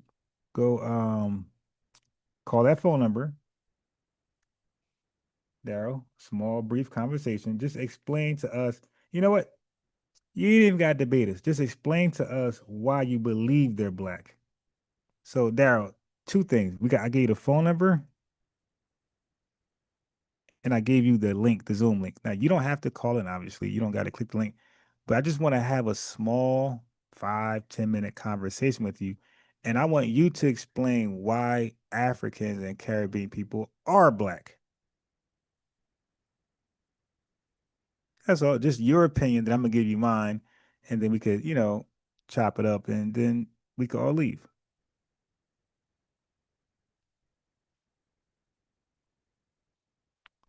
So let's see if FBA Convo, you think Daryl's going to call in? I mean, with these Pan-Africans, they really don't stand on business, Ryan. They really I ain't gonna say they all flee, but I'm just saying that they be looking to argue when we trying to just build. We don't have to have all the name calling. We don't have to do all This that. ain't that show, right? He's saying stupid. Like, this is a calm show, but go ahead. Yeah, we're just trying to talk, have our talking points. I'm pretty sure anything FBA gonna be anything Pan-African talking points. You're gonna go ahead and y'all gonna do y'all deflection moves. My man Ron just peeped that out. I'm looking for that. Every time I got you by the tail, you're gonna turn around and start deflecting. When I'm talking about white folks, I'm looking for that. Cali Kilgore. I'm sorry. Hey, I'm gonna try my best to get some FBA reading glasses today. Okay. Matter of fact, let me I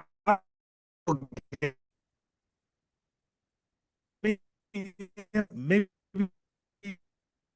might want to contribute to that. Okay. Now, if anybody want to pitch $1 towards these reading glasses, but I'm a definitely, because I gotta walk, I gotta go to Walmart, not Walmart, Walgreens anyway. So because I gotta get some water. I love drinking water, so I gotta get some water. So if anybody wanna send a Cash App dollar Cash App to add to, cause I think the reading, I bought them before, my son broke them, but they're about like $10, I think, reading glasses. So if anybody would contribute to that, that's the Cash App right there. Daryl, you didn't call in this time. Maybe when I go live later or tomorrow morning. And I went late to today. This is horrible. I try to be live like 7:38. So maybe Daryl can catch us later tonight or tomorrow. And maybe I go live. What time is it? Epic Convo. Maybe I go live 4 o'clock. 4 o'clock today, or 7? Yeah, because I'm be out and about, and I might stop at Dunkin' Donuts and get a coffee. And because my son should be asleep by that time, then I could like go live real fast in there, and maybe and then I could do the Amanda Seal for when I go if I go live again this afternoon, I for sure would do it on a recap of what she what she did. Well, try not to do the whole video. Go ahead and take a look at the video, and then take parts of the video. Write down parts of the video where you want to skip to. I don't do that. I'm gonna do a live reaction. Okay. On this one. Okay. Live. Yeah. I watched it already. It's kind of fiery. Yeah. So yeah, family. Before you leave, please like the video. Daryl, he didn't call in. He didn't link. He didn't want to express why he thought I was stupid for asking the question. Now I play videos. This black thing was long before. So let me give Daryl a heads up. Daryl, this question been an ongoing thing. And I played videos that dated 10 years ago. Okay, guess what, Daryl? I also played a video in 1989 where blackness were being questioned outside of Foundation Black Americans. So you might not want to come here saying we're so stupid because this is new to you. This talking point, this argument, this question goes back to the 80s and 90s, my boy. Okay? So I see you ain't call in because you probably was not sure. But I'm going to tell you, you were not sure. You didn't know. All right? And, you're going to just be educated. That's all. Nobody going to yell at you and cut you out. We all learn together. All right, so family, make sure you got it. Hey. The family, just make sure you like the video on your way out. FBA Convo. If I'm leaving right now, and if I find my way to Dunkin' Donuts, I'm gonna stop in for a little while. As long as the internet it used to be really strong. If it's still strong, I'll sit there. If my son is asleep, he should be at that time. I will have 2 hours to do that live. FBA Convo, we out, man. We one, be one. We are one with the lineage, and we're going to be one on code. I'm out, brother. Thanks for calling in. Great show. People pulled up in the hundreds. Very nice. We're going to try to grow this thing. Oh, we're trying to get, I do have a sister who's a woman who's a black conservative who thinks that we cry and play victim and beg for reparations. She agreed to come on. So, you know, we trying to get this channel. We started from like 5, 6 people live. Now we're at 105, 103, 90. We're trying to get it to like 200, 300. So if I'm getting these folks on this panel at just 100 live viewers, imagine 200, 300, 400. Shit, man, we might mess around and have Myron Gaines over here, man. All right. We out, man. FBA Convo. Peace. It's been good, but we got to close it. Peace.